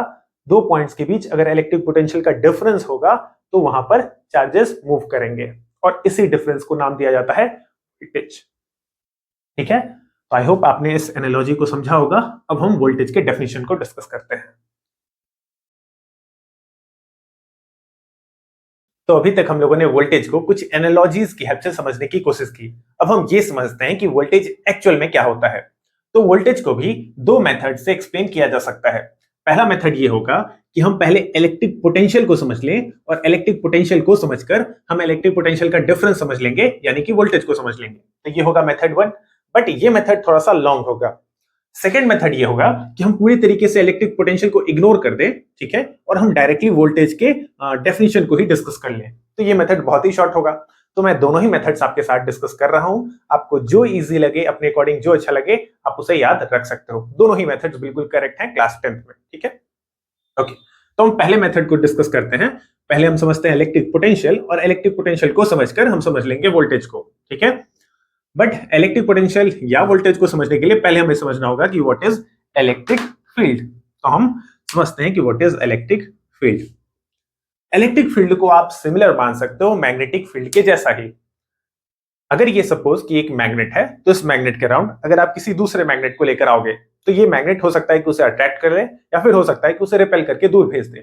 तो मैग्नेट के अराउंड एक रीजन होता है, एक स्पेस होता है, जिसमें वो अपना इंफ्लुएंस शो करता है। उस रीजन में अगर आप किसी दूसरे मैग्नेट को लाते हो तो उसे अट्रैक्ट या फिर रिपेल करेगा। बट उस रीजन से अगर आप बाहर चल जाते हो तो ना तो उस मैग्नेट का फोर्स ऑफ अट्रैक्शन फील होगा, ना तो रिपल्शन फील होगा। तो मैग्नेट के अराउंड ये जो रीजन होता है, ये जो स्पेस होता है, उसे मैग्नेट का मैग्नेटिक फील्ड कहा जाता है, ठीक है, मैग्नेट का इलाका।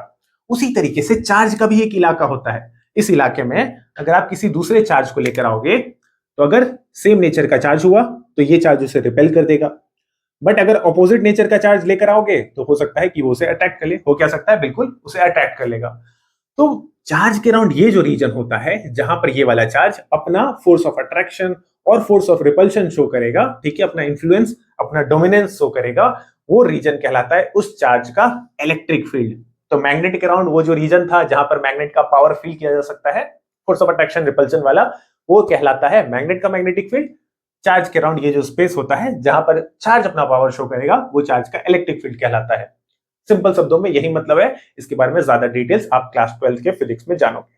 ऑलराइट, तो अब हम अपने पहले मेथड को डिस्कस करने के लिए रेडी हैं। पहले हम इलेक्ट्रिक पोटेंशियल को डिस्कस करेंगे, और इलेक्ट्रिक पोटेंशियल को समझते समझते हम इलेक्ट्रिक पोटेंशियल का डिफरेंस भी समझ लेंगे। स्टार्ट करते हैं इलेक्ट्रिक पोटेंशियल को समझने से। तो यहां पर मैंने एक चार्ज ड्रॉ कर दिया है, ये बिगर वैल्यू का चार्ज है, ठीक है, ग्रेटर मैग्नीट्यूड का चार्ज है, और ये जो लाइंस आप देख रहे हो, ये इस चार्ज के इलेक्ट्रिक फील्ड को ही रिप्रेजेंट कर रहा है सिंपली।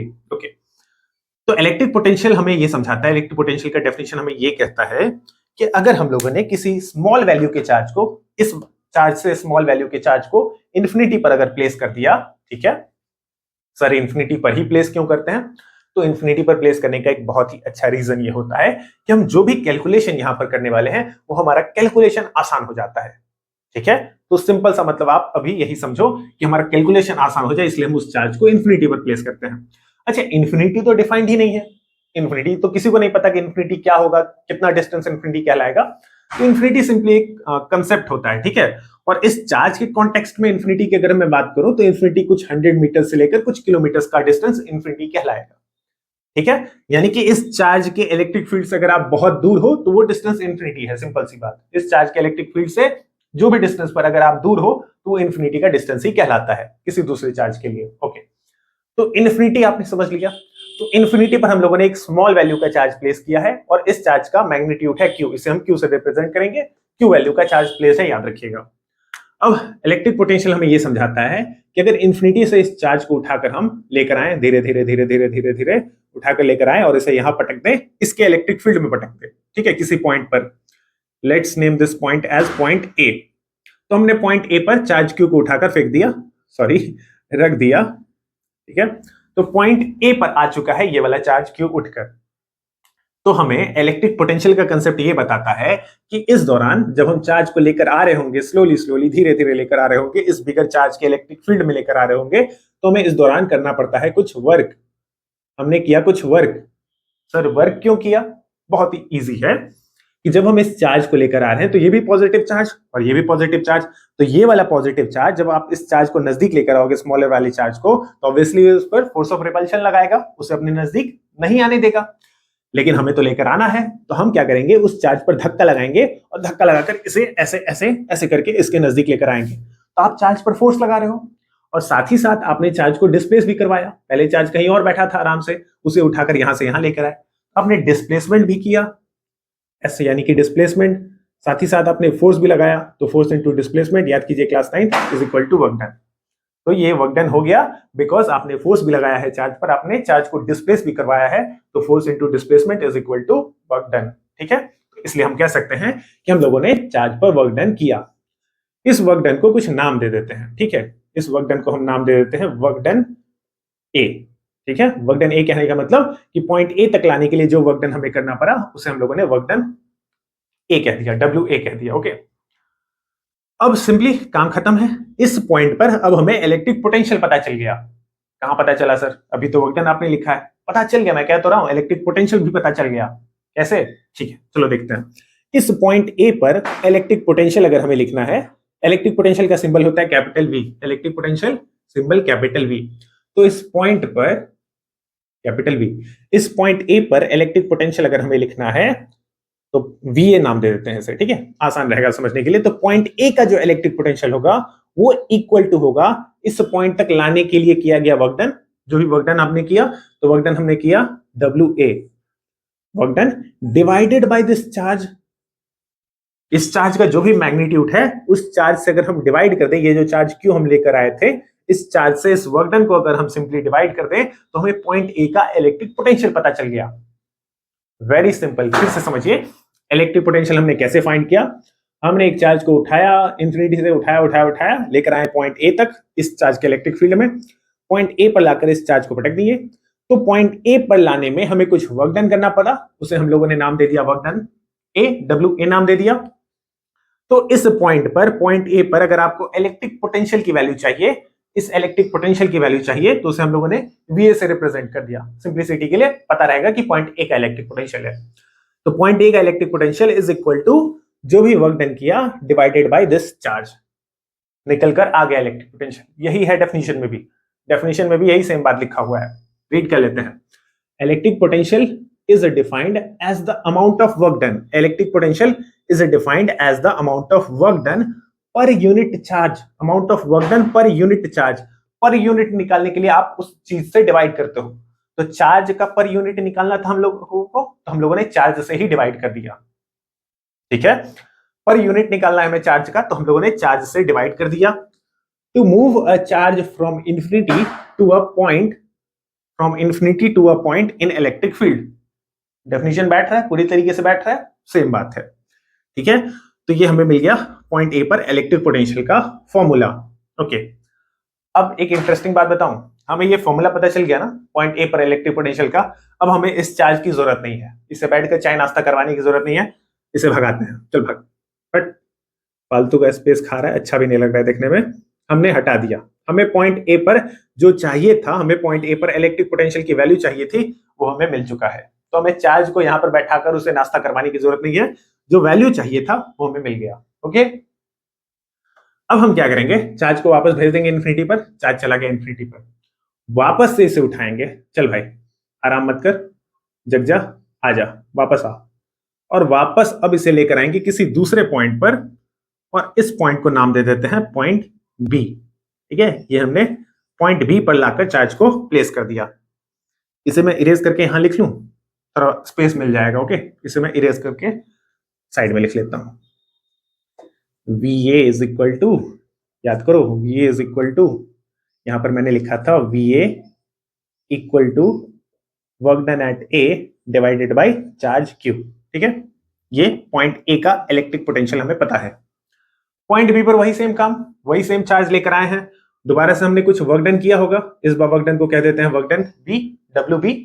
पॉइंट बी तक लाने के लिए अलग वर्क डन होगा ना, यहां पर अलग फोर्स लगाया हमने क्योंकि दूर लेकर आ रहे हैं, डिस्प्लेसमेंट अलग है, फोर्स का वैल्यू अलग है, तो वर्क डन भी अलग होगा।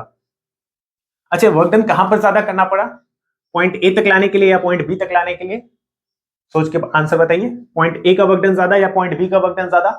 तो सिंपल सा आंसर है पॉइंट ए का वर्क डन ज्यादा होगा, वहां पर ज्यादा फोर्स लगाना पड़ा था। क्यों? क्योंकि जब हम इस चार्ज के जितने नजदीक लेकर आएंगे, हमें उतना फोर्स ऑफ रिपल्शन के अगेंस्ट वर्क करना पड़ेगा। जब आप इस चार्ज के ज्यादा नजदीक लाओगे, पॉइंट ए तक लाओगे, ज्यादा फोर्स ऑफ रिपल्शन मिलेगा, उसके अगेंस्ट आपको फोर्स भी ज्यादा लगाना होगा। साथ ही साथ ये डिस्प्लेसमेंट भी ज्यादा है इस डिस्प्लेसमेंट के कंपैरिजन में, तो work done equal to force into displacement. यहां पर आप फोर्स भी ज्यादा लगा रहे हो, डिस्प्लेसमेंट भी ज्यादा है, इसलिए पॉइंट ए का वर्क डन भी ज्यादा होगा, पॉइंट बी का वर्क डन कम होगा।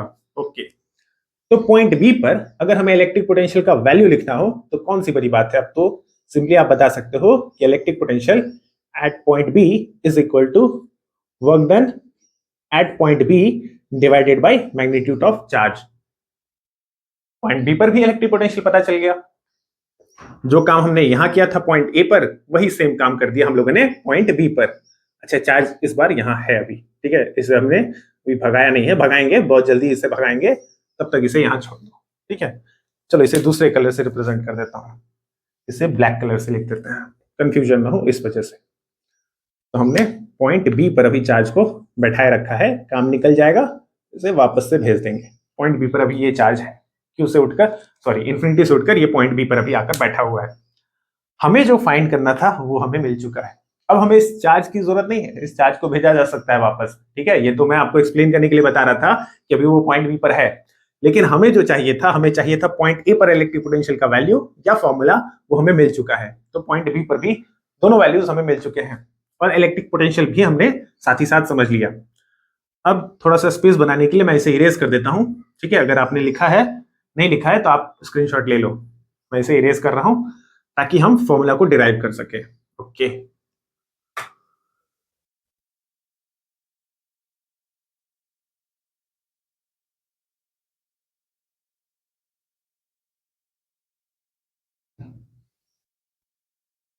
अब हमने यहां तक ये किया है कि हमने 2 पॉइंट्स पर इलेक्ट्रिक पोटेंशियल का वैल्यू फाइंड कर लिया है। अब हमें इस चार्ज क्यू की जरूरत नहीं है, इसे भी चाहोगे तो आप हटा सकते हो, बैठा है तो छोड़ दो बेचारे को, कितने बार दौड़ाओगे। हमें जो चाहिए था उस वैल्यू पर ध्यान देते हैं। पॉइंट ए पर इलेक्ट्रिक पोटेंशियल पता है, पॉइंट बी पर इलेक्ट्रिक पोटेंशियल पता है। अब हम इन दोनों ही पॉइंट्स के इलेक्ट्रिक पोटेंशियल के वैल्यूज को डिफरेंस ले लेंगे, इन दोनों वैल्यूज का डिफरेंस ले लेंगे, इन दोनों वैल्यूज को सब्ट्रैक्ट कर देंगे, और जैसे ही आप सब्ट्रैक्ट करोगे तो आपको पता चल जाएगा वोल्टेज। इलेक्ट्रिक पोटेंशियल के डिफरेंस को ही, 2 पॉइंट्स पर इलेक्ट्रिक पोटेंशियल के डिफरेंस को ही, VA माइनस VB को ही तो कहा जाता है वोल्टेज। इलेक्ट्रिक पोटेंशियल के डिफरेंस को ही तो कहते हैं वोल्टेज। तो ले लेते हैं डिफरेंस इन दोनों पॉइंट्स का, क्या दिक्कत। अच्छा ये पहले बता दो, पॉइंट ए पर इलेक्ट्रिक पोटेंशियल ज्यादा या पॉइंट बी पर इलेक्ट्रिक पोटेंशियल ज्यादा। तो आंसर है पॉइंट ए पर इलेक्ट्रिक पोटेंशियल ज्यादा, क्योंकि ज्यादा वर्क डन करना पड़ा भाई, ज्यादा मेहनत की हो पॉइंट ए तक लाने के लिए, पॉइंट बी पर लाने के लिए कम वर्क डन करना पड़ा। जितना ज्यादा वर्क डन किया आपने उतना ज्यादा उस पॉइंट का इलेक्ट्रिक पोटेंशियल। इसे भी मैं लिख देता हूं, VA electric potential at A is greater than electric potential at B. ये याद रखना है, क्योंकि ज्यादा वर्क डन हुआ है पॉइंट ए तक लाने के लिए चार्ज पर। अब हमें इन दोनों का डिफरेंस लेना है, हमें डिफरेंस लेना है, कहां पर लिखूं, यहां पर लिखूं। तो डिफरेंस लेना है, यानी कि हमें लेना है V final minus V initial. Sir ये फाइनल इनिशियल कहां से आ गया, बताता हूं, बहुत ही सिंपल सी बात है, 9th में आपने पढ़ रखा है। जब आप चेंज इन वेलोसिटी निकालते थे, final velocity minus initial velocity, change in momentum निकालते थे तो final momentum minus initial momentum. तो यहां पर भी हमें डिफरेंस लेना है, डिफरेंस यानी कि चेंज, ठीक है। तो फाइनल माइनस इनिशियल यहां पर भी करेंगे। अच्छा इस फाइनल माइनस इनिशियल को याद कीजिए, हम ऐसे भी तो लिख सकते हैं, डेल्टा वी, डेल्टा वी लिख दें, क्या दिक्कत। हर जगह तो यही लिखते हैं फिजिक्स में, डेल्टा मतलब change, delta V change in electric potential, V final minus V initial, बिल्कुल लिखा जा सकता है। ओके, वी फाइनल है क्या, फाइनल पॉइंट क्या है, पॉइंट ए है या पॉइंट बी है। तो अब फाइनल और इनिशियल कैसे डिसाइड हुआ सर, अभी तो फाइनल इनिशियल कैसे डिसाइड हुआ। तो फाइनल इनिशियल डिसाइड करने के लिए इसीलिए हम लोगों ने चार्ज क्यू को भी हटाया नहीं है। फाइनल इनिशियल डिसाइड करने के लिए हम क्या करते हैं, पॉइंट बी से इस चार्ज को अब कहते हैं चलो तुम पॉइंट ए पर जाओ उठकर।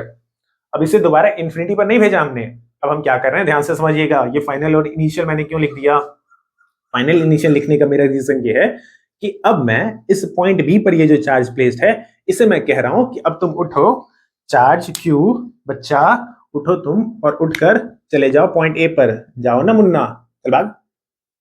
पॉइंट बी से अब हम चार्ज को पॉइंट ए तक भेज रहे हैं, इसलिए मैंने V final minus V initial का कंसेप्ट लिखा। तो फाइनल पॉइंट हमारा हो जाएगा पॉइंट ए और इनिशियल पॉइंट हो जाएगा पॉइंट बी, ठीक है। ये डिफाइन करने के लिए ये जरूरी है ऐसा करना, ठीक है।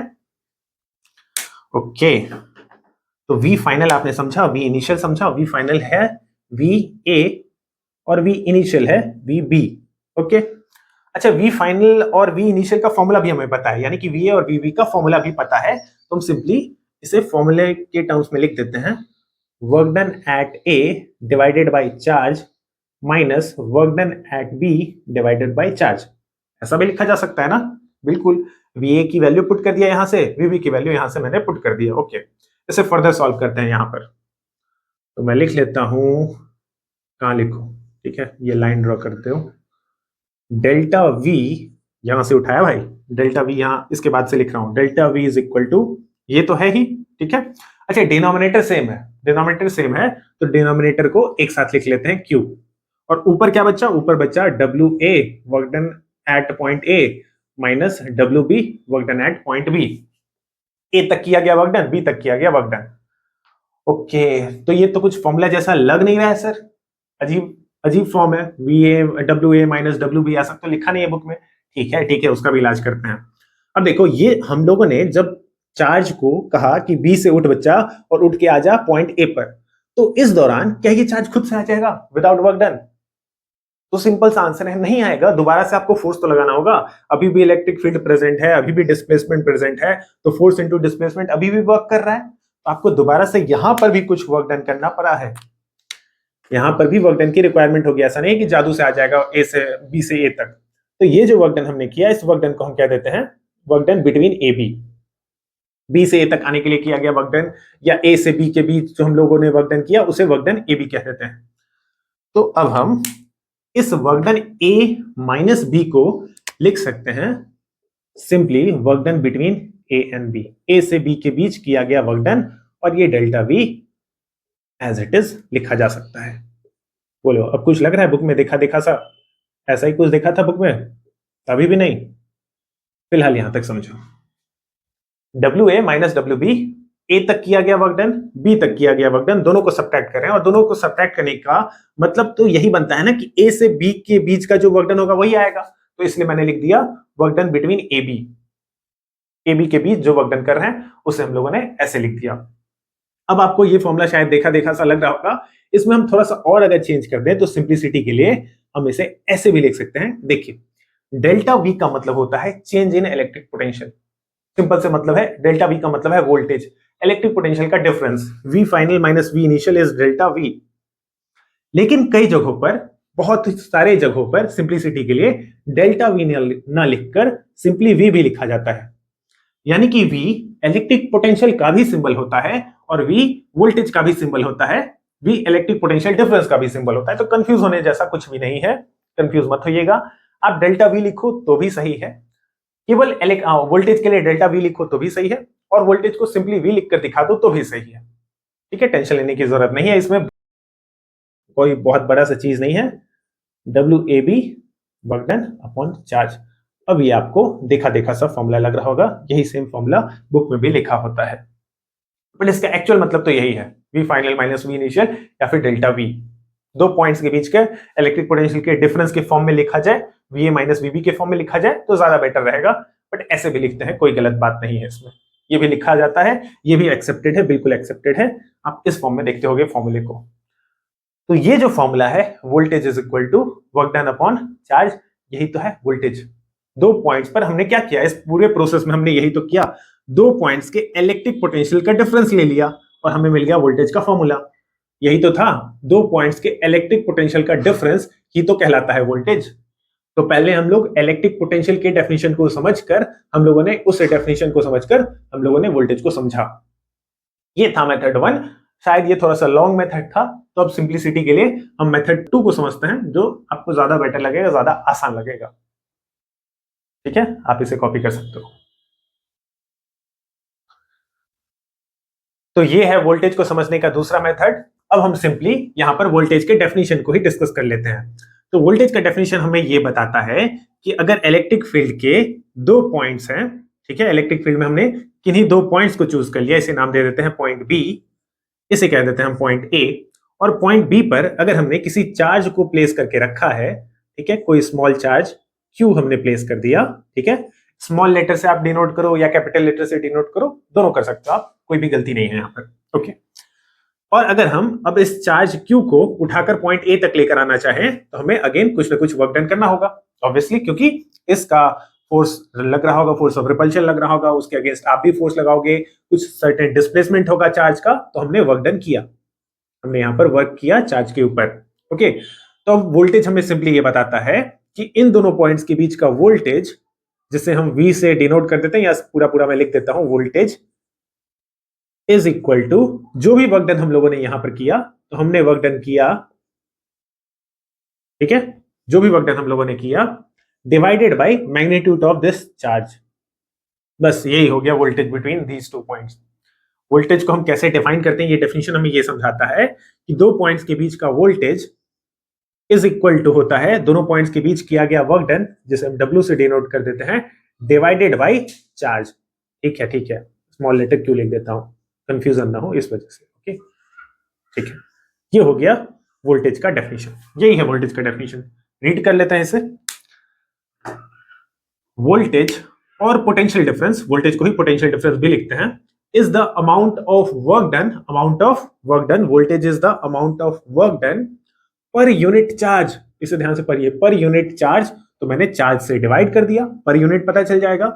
To move a charge from one point, to move a charge from one point, point B से हम मूव करते हैं और इसे लेकर आते हैं अनदर पॉइंट तक, पॉइंट ए तक लेकर आने में जो भी वर्क डन हमने किया उस वर्क डन को चार्ज से डिवाइड करते हैं, तो यही हो गया इन दोनों पॉइंट्स के बीच का पोटेंशियल डिफरेंस या सिंपली वोल्टेज। तो बन गया डेफिनेशन वोल्टेज का। इस डेफिनेशन को भी आप याद रख सकते हो। ओके, कुछ इंपॉर्टेंट पॉइंट्स। वोल्टेज का सिंबल होता है कैपिटल लेटर V, और इससे या फिर सिंपली हम PD से डिनोट करते हैं। PD का मतलब है पोटेंशियल डिफरेंस। अगर आप चाहो तो डेल्टा V से B से डिनोट कर सकते हो, आपकी मर्जी। सिंपली इसे कैपिटल लेटर V से भी डिनोट किया जाता है। ऐसा unit of electric potential difference is volt. Voltage का ऐसा यूनिट है वोल्ट, और अगेन वोल्टेज का भी वोल्ट का भी सिंबल कैपिटल लेटर V ही है। तो ये थोड़ा सा कंफ्यूजिंग लग सकता है आपको, बट कोई जरूरत की बात नहीं है, आप PD यूज कर लेना, पोटेंशियल डिफरेंस, अगर आपको कंफ्यूजन हो। कहने का ये मतलब है कि पोटेंशियल डिफरेंस का भी सिंबल, वोल्टेज का भी सिंबल V है, और वोल्टेज के SI यूनिट का भी सिंबल कैपिटल लेटर V है। ठीक है, तो एक्सेप्ट कर लो बस। वोल्टेज, अच्छा, इसे कैपिटल लेटर V से डिनोट क्यों करते हैं? कैपिटल लेटर V से डिनोट इसलिए करते हैं, ये भी अगेन साइंटिस्ट के ही नेम पर है, ये मैंने आपको ऑलरेडी समझा रखा है। जहां पर भी साइंटिस्ट के नेम पर कोई यूनिट होता है उसे हम कैपिटल लेटर्स में डिनोट करते हैं।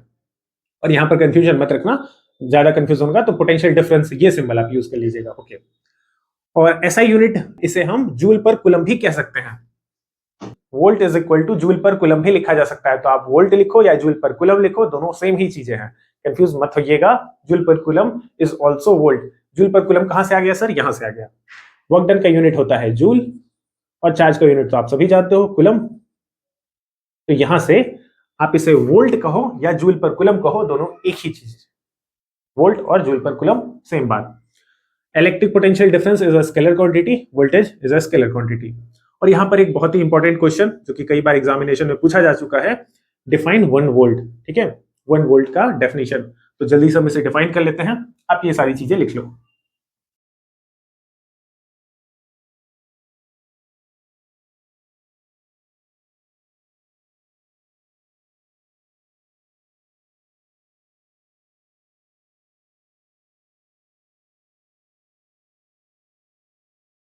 तो जब भी कोई क्वेश्चन आपके सामने ऐसा आ जाए कि डिफाइन 1 वोल्ट या 1 एम्पियर या 1 ओम, तो सिंपली आप उस क्वांटिटी का पहले आप फॉर्मूला लिख लोगे।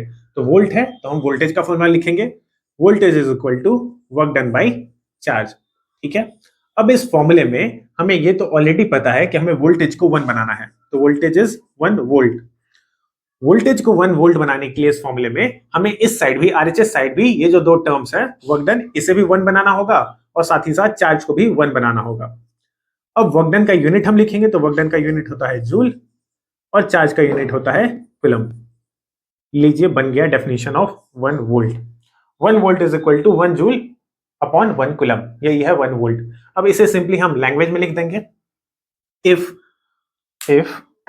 1 joule of work, if 1 joule of work is done to move 1 coulomb of charge between 2 points, then potential difference between those 2 points is of 1 volt। Simple सा कहने का ये मतलब है कि अगर दो पॉइंट्स हैं, ठीक है, ए बी पॉइंट नाम दे दीजिए, और इन दोनों पॉइंट्स के बीच अगर हमने 1 जूल का वर्क किया, ठीक है, कितने जूल का वर्क किया? 1 जूल का वर्क, 1 जूल का वर्क डन हमने किया to move a charge of 1 coulomb, यानी कि पहले अगर यहाँ पर 1 कूलम का कोई चार्ज प्लेस था, और इस 1 कूलम के चार्ज को पॉइंट ए से उठाकर पॉइंट बी तक पहुंचाने के लिए अगर हमने 1 जूल का वर्क डन किया, तो इन दोनों पॉइंट्स के बीच का, पॉइंट ए बी के बीच का जो पोटेंशियल डिफरेंस होगा, जो V होगा वोल्टेज, ये होगा 1 वोल्ट का। पोटेंशियल डिफरेंस 1 वोल्ट का होगा। बहुत ही सिंपल सा मतलब है, फिर से समझा देता हूं कि अगर दो पॉइंट्स है हमारे पास, ठीक है, दो पॉइंट्स के बीच अगर पॉइंट ए पर 1 कूलम का चार्ज प्लेस्ड है, तो इस 1 कूलम चार्ज को उठाकर पॉइंट बी तक पहुंचाने के लिए अगर हमने इन दोनों पॉइंट्स के बीच 1 जूल का वर्क डन किया, वर्क डन तो करना ही होगा चार्ज को उठाकर दूसरे पॉइंट पर रखने के लिए, बट अगर ये वर्क डन 1 जूल के इक्वल है और ये चार्ज अगर 1 कूलम के इक्वल है, तो इन दोनों पॉइंट्स के बीच जो वोल्टेज होगा वो वोल्टेज होगा 1 वोल्ट के इक्वल।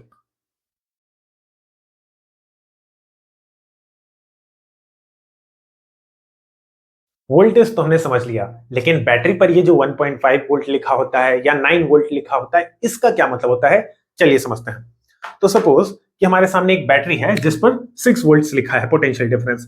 तो इस 6 वोल्ट्स का ये मतलब है कि बैटरी के ये जो दो पॉइंट्स होंगे, नेगेटिव टर्मिनल और पॉजिटिव टर्मिनल, नेगेटिव को एनोड कहा जाता है और पॉजिटिव टर्मिनल को कैथोड कहा जाता है, इन दोनों टर्मिनल्स के बीच, इन दोनों पॉइंट्स के बीच 6 वोल्ट्स के पोटेंशियल का डिफरेंस है। ठीक है, जिस तरह से प्रेशर का डिफरेंस होता था वाटर में, उस तरीके से इन दोनों पॉइंट्स में पोटेंशियल का डिफरेंस है 6 वोल्ट्स का। इसका यह मतलब हुआ कि अगर हमने नेगेटिव साइड एनोड पर किसी 1 कूलम के चार्ज को प्लेस कर दिया, ठीक है, तो ये जो बैटरी है, ये पर्टिकुलर बैटरी 6 वोल्ट्स की बैटरी इस 1 कूलम के चार्ज को धक्का मारेगी, पुश करेगी पॉजिटिव टर्मिनल के टुवर्ड्स, और कितने ताकत से, तो 6 जूल्स के ताकत से। ये वाला 6 वोल्ट का बैटरी अगर आपने किसी चार्ज को +1 कूलम के चार्ज को नेगेटिव टर्मिनल पर प्लेस किया, तो ये बैटरी उस चार्ज को धक्का मारेगी, उस चार्ज को पुश करेगी, उस चार्ज को पुश करेगी battery towards the positive terminal, और कितने ताकत से, तो 6 जूल्स के ताकत से। लेकिन अगर ये बैटरी 10 वोल्ट्स का होता, तो ये इसी सेम 1 कूलम के चार्ज को 10 जूल्स के ताकत से पॉजिटिव टर्मिनल के टुवर्ड्स पुश करता। सपोज कि ये बैटरी 20 वोल्ट्स का होता, 6 वोल्ट्स ना होकर 20 वोल्ट्स का होता, ज्यादा वोल्टेज का बैटरी होता, तब ये इसी सेम चार्ज को 20 जूल्स के ताकत से धक्का मारता, धक्का मारकर पॉजिटिव टर्मिनल के टुवर्ड्स पहुंचाता। यानी कि आप समझ रहे हो कि बैटरी में जैसे जैसे वोल्टेज बढ़ रहा है, वो बैटरी उस चार्ज पर, 1 कूलम के चार्ज पर और ताकत से फोर्स लगाकर और ताकत से पुश कर रहा है और उसे पॉजिटिव टर्मिनल के टुवर्ड्स पहुंचा रहा है। तो जितना ज्यादा वोल्टेज, उतना ज्यादा आपका बैटरी वर्क करेगा, उतना ज्यादा वो एनर्जी लगाएगा। ठीक है, तो 6 जूल्स वाले बैटरी को हम फॉर्मूले से भी समझ लेते हैं कि 6 वोल्ट्स का क्या मतलब है। हाँ, वोल्टेज का फॉर्मूला हम लोगों ने ये सीखा कि voltage equal to work done by charge. तो यहां पर हमें पता है बैटरी का वोल्टेज है 6 वोल्ट्स, और वर्क डन हमें फाइंड करना है। Work done is equal to energy, जो वर्क डन होगा वही एनर्जी भी होगा। और चार्ज हमें पता है कि हमने चार्ज प्लेस किया है 1 कूलम। यहां से वर्क डन अगर हम फाइंड करें तो work done is equal to 6 volts into 1 coulomb. 6 into 1 आप करोगे तो ये तो आ गया 6, तो यहां वर्क डन है 6 जूल्स का, और यही एनर्जी भी होता है, work done is equal to energy.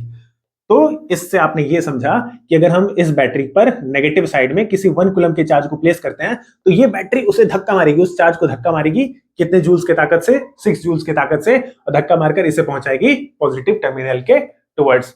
जितना ज्यादा होगा बैटरी का वोल्टेज, उतना तेजी से, उतने ताकत से वो बैटरी उस चार्ज को पुश करके पॉजिटिव टर्मिनल के टुवर्ड्स पहुंचाएगा। ठीक है, अच्छा, अंदर मत सोचिएगा कि ये नेगेटिव टर्मिनल से पॉजिटिव टर्मिनल अंदर की टुवर्ड्स के चार्जेस मूव कर जाएंगे। ये मैं बाहर के एक्सटर्नल सर्किट की बात कर रहा हूं, चार्जेस इस डायरेक्शन में मूव करेंगे। चार्ज का यहां मतलब है इलेक्ट्रॉन्स। चार्ज नेगेटिव टर्मिनल से पॉजिटिव टर्मिनल के टुवर्ड्स मूव करेंगे। तो बैटरी में आप ये याद रखना, due to chemical reactions, battery के अंदर कई तरह के रेडॉक्स रिएक्शंस होते हैं। इन रेडॉक्स रिएक्शंस के कारण बैटरी का ये जो नेगेटिव टर्मिनल होता है, इस पर बहुत सारे इलेक्ट्रॉन्स कलेक्टेड हो जाते हैं, बहुत सारे इलेक्ट्रॉन्स आकर एक्यूमुलेट हो जाते हैं। लेकिन अंदर ही अंदर मत मूव करवा देना है, चार्ज अंदर ही अंदर नहीं मूव करेंगे। ये चार्जेस मूव तब करेंगे जब आप बैटरी को किसी एक्सटर्नल सर्किट से कनेक्ट करोगे। सपोज कि हमने बैटरी को कनेक्शन हटा दिया, बैटरी का कोई कनेक्शन नहीं है फिलहाल, ठीक है, हमने इसे सर्किट से ब्रेक कर दिया, सर्किट यहां से हटा दिया, तब ये चार्जेस मूव नहीं कर रहे हैं बैटरी के इनसाइड। ठीक है, ऑल्दो वहां पर अलग तरह के केमिकल रिएक्शंस होते हैं, हम उसके डिटेल में नहीं जाएंगे, वो आप इलेक्ट्रोकेमिस्ट्री के अंदर जानोगे। बट ये जो मैंने बात की अभी कि वो बैटरी उसे धक्का मारेगा, 6 जूल्स के ताकत से धक्का मारेगा, ये तब होगा जब आप इस बैटरी को किसी सर्किट से कनेक्ट करोगे। नहीं तो बैटरी के अंदर जो एनर्जी स्टोर्ड है, जो एनर्जी है वो स्टोर्ड ही रहेगा। ठीक है, ये एनर्जी तब खर्च होगा जब इस बैटरी को आप किसी एक्सटर्नल सर्किट से कनेक्ट करते हो। तो मैंने यहां पर समझाया आपको कि एनोड पर नेगेटिव चार्जेस, नेगेटिव इलेक्ट्रॉन्स आकर एक्यूमुलेट हो जाते हैं। अच्छा, बैटरी वायर के अंदर भी आप जानते हो, कंडक्टर के अंदर भी पहले से ही फ्री इलेक्ट्रॉन्स प्रेजेंट होते हैं। तो वायर के अंदर इलेक्ट्रॉन्स पहले से ही प्रेजेंट है इस वायर के अंदर, और यहां पर भी इलेक्ट्रॉन्स हो गए, तो ये इलेक्ट्रॉन्स उन इलेक्ट्रॉन्स को पुश करेगा, और ये पुश होते हुए इलेक्ट्रॉन्स धक्का खाते हुए पॉजिटिव साइड क्या करेगा, पॉजिटिव साइड इन इलेक्ट्रॉन्स को खींचने का काम करेगा। जानते हो आप कि इलेक्ट्रॉन्स नेगेटिव है तो उसे पॉजिटिव टर्मिनल अट्रैक्ट करेगा, तो यहां से नेगेटिव टर्मिनल इलेक्ट्रॉन्स को धक्का मार रहा है और उधर से पॉजिटिव टर्मिनल इलेक्ट्रॉन्स को अट्रैक्ट कर रहा है, तो ये साइकिल बन जाता है और इस तरह से इलेक्ट्रॉन्स मूव करने लगते हैं। तो हम कह देते हैं कि बैटरी के अंदर अब करंट फ्लो हो रहा है, सॉरी सर्किट के अंदर करंट फ्लो होने लगा। तो एक्चुअल तो करंट ऐसे ही फ्लो करता है, जिस डायरेक्शन में इलेक्ट्रॉन फ्लो करेगा उसी डायरेक्शन में करंट फ्लो होता है, एक्चुअल में तो यही डायरेक्शन है। बट हम मानते क्या है, क्या हम इसे ही इलेक्ट्रिक करंट का डायरेक्शन मानते हैं? तो बिल्कुल नहीं। हम इलेक्ट्रिक करंट का जो डायरेक्शन मानते हैं, जो हमें हर जगह दिखाना होता है, वो दिखाना होता है from positive terminal to the negative terminal. तो एक्चुअल डायरेक्शन तो आप समझ ही रहे होगे कि नेगेटिव से पॉजिटिव ही मूव करता है, बिकॉज इलेक्ट्रॉन तो नेगेटिव से ही पॉजिटिव टुवर्ड्स मूव करेंगे। लेकिन चूंकि हमें कन्वेंशनल डायरेक्शन फॉलो करना है, तो कन्वेंशनल डायरेक्शन के अकॉर्डिंग हमें मानना होता है कि करंट का डायरेक्शन हम पॉजिटिव टर्मिनल से नेगेटिव टर्मिनल के टुवर्ड्स दिखाएंगे। तो ये है करंट का डायरेक्शन, ठीक है। एक्चुअल में यहाँ कुछ नहीं फ्लो कर रहा है, पॉजिटिव से नेगेटिव कुछ नहीं फ्लो कर रहा है, फ्लो तो नेगेटिव से ही फ्लो कर रहा है चार्ज, यानी कि इलेक्ट्रॉन पॉजिटिव के टुवर्ड्स, लेकिन कन्वेंशनल डायरेक्शन हमें मानना होता है। पिछले लेक्चर में हम लोगों ने डिस्कस किया था डायरेक्शन ऑफ इलेक्ट्रिक करंट। तो ये होता है बेसिकली बैटरी का वर्किंग। ऑल्दो यहाँ पर बहुत सारी चीजें होती हैं, इलेक्ट्रिक फील्ड का डेवलपमेंट होता है, अंदर कई तरह के रेडॉक्स रिएक्शंस होते हैं, कैथोड एनोड, बहुत सारी बातें होती हैं। लेकिन जो बेसिक मतलब है वो मैंने आपको समझाया कि जितना ज्यादा होगा बैटरी का वोल्टेज, उतने ताकत से वो बैटरी चार्ज को पुश करेगा नेगेटिव एनोड से पॉजिटिव कैथोड के टुवर्ड्स। चलिए अब हम इस टॉपिक पर बेस्ड कुछ न्यूमेरिकल क्वेश्चंस को सॉल्व करते हैं। तो पहले क्वेश्चन को अगर हम रीड करें तो यहाँ हमें गिवन है, if 50 joules of work is done in transferring a charge of 5 coulombs from one terminal of a battery to the other, find the voltage। यानी कि हमें वोल्टेज फाइंड करना है इस क्वेश्चन में, और हमें गिवन है work done equal to 50 joules, साथ ही साथ हमें चार्ज भी गिवन है, चार्ज इक्वल टू 5 coulombs। और क्वेश्चन में हमें ये कहा गया है कि बैटरी के एक टर्मिनल से दूसरे टर्मिनल तक 5 coulombs के चार्ज को ले जाने के लिए, बैटरी के एक टर्मिनल पर 5 coulombs का अगर चार्ज है तो उसे दूसरे टर्मिनल तक ले जाने के लिए हमें जो वर्क डन करना पड़ रहा है, that work done is equal to 50 joules. तो हमें इन दो पॉइंट्स के बीच का पोटेंशियल डिफरेंस फाइंड करना है, यानी कि सिंपली वोल्टेज फाइंड करना है। तो वोल्टेज का फॉर्मूला अगर हम यूज करें, voltage equal to work done by charge, work done की वैल्यू है 50 जूल्स एंड चार्ज हमें गिवन है 5 coulombs का। तो हम इसे डिवाइड कर लेंगे, यहां से हमारा आंसर आ जाएगा 10 जूल्स पर कुलम, या फिर इसे हम लिख सकते हैं 10 वोल्ट्स। तो आप जूल पर कुलम्स लिखो या वोल्ट्स लिखो, दोनों ही आंसर बिल्कुल सही है। तो ये हो गया पहले क्वेश्चन का आंसर। सेकंड क्वेश्चन को हम रीड करते हैं। यहां हमसे पूछा गया है, हाउ मच वर्क, यानी कि हमें वर्क फाइंड करना है, is done in moving a charge of 2 coulombs। तो चार्ज की वैल्यू हमें गिवन है 2 coulombs from one point of 118 volts to 218 volts. Okay, तो ये पोटेंशियल डिफरेंस का सवाल है। एक पॉइंट है जहां पर पोटेंशियल है 118 वोल्ट्स, तो इसे हम इनिशियल पॉइंट मान लेते हैं, और दूसरा पॉइंट है जहां पर हम चार्ज को लेकर जा रहे हैं, फाइनल पॉइंट, यहां पर पोटेंशियल है 218 वोल्ट्स का। तो आप याद रखोगे, जब भी दो पॉइंट्स पर पोटेंशियल डिफरेंस आ जाए तो आप हमेशा फाइनल पोटेंशियल को इनिशियल पोटेंशियल से माइनस करोगे, फाइनल माइनस इनिशियल, इसमें कोई कंफ्यूजन नहीं होना चाहिए, आप हमेशा फाइनल माइनस इनिशियल ही करोगे। ओके, तो अगर हम पोटेंशियल डिफरेंस यहां से फाइंड कर लें, delta V is equal to V final minus V initial, that means 218 final potential minus 118 initial potential, तो ये हमें मिल जाएगा 100 वोल्ट्स। इन दोनों पॉइंट्स के बीच का पोटेंशियल डिफरेंस है 100 वोल्ट्स का, और चार्ज हमें ऑलरेडी नोन है, तो हम सिंपली यहां से वर्क डन निकाल सकते हैं। वर्क डन इक्वल टू हम लिखेंगे, पोटेंशियल डिफरेंस हम लिखते हैं delta V is equal to work done by charge. ठीक है, हम डेल्टा V भी लिख सकते हैं, V भी लिख सकते हैं, डिपेंडिंग अपॉन द नीड। तो यहाँ पर हमें डेल्टा V का जरूरत था, तो हमने डेल्टा V लिख लिया। ओके, इसमें कोई कंफ्यूजन नहीं होना चाहिए। तो डेल्टा V हमें पता है, डेल्टा V की वैल्यू हम पुट कर लेते हैं 100 वोल्ट्स। हमें वर्क डन फाइंड करना है, तो वर्क डन को हम W लिख लेते हैं, डिवाइडेड बाय चार्ज 2 coulombs। तो वर्क डन के लिए हम इन दोनों को क्रॉस मल्टीप्लीकेशन कर देंगे, work done equal to 100 volts into 2 coulombs equal to 200 joules. Work done का यूनिट जूल्स होता है, ठीक है, वर्क डन और एनर्जी दोनों का ही यूनिट जूल्स होता है। बट एक और बात, यहां पर अगर आप चाहो तो ये यूनिट भी यूज कर सकते हो, वोल्ट्स वोल्ट्स, ये यहाँ का volts into coulomb, volts into coulomb, तो ये भी बिल्कुल सही होगा। यानी कि अगर आप चाहो तो वोल्ट्स इंटू कुलम भी यूनिट लिखकर छोड़ सकते हो, ये भी करेक्ट माना जाएगा। वोल्ट्स इंटू कुलम भी वर्क डन का ही यूनिट होता है, तो ये गलत नहीं है, ये भी एक्सेप्टेड है। नेक्स्ट क्वेश्चन को हम रीड करते हैं। यहां हमें गिवन है हाउ मच एनर्जी, यानी कि हमसे एनर्जी पूछा जा रहा है क्वेश्चन में, is given to each coulomb. अच्छा, ईच कुलम का मतलब होता है 1 coulomb of charge, charge equal to है 1 कुलम, जो कि हमें गिवन है क्वेश्चन में, passing through a 6 volt battery, यानी कि पोटेंशियल डिफरेंस हमें गिवन है इक्वल टू 6 वोल्ट्स, और हमसे पूछा जा रहा है एनर्जी।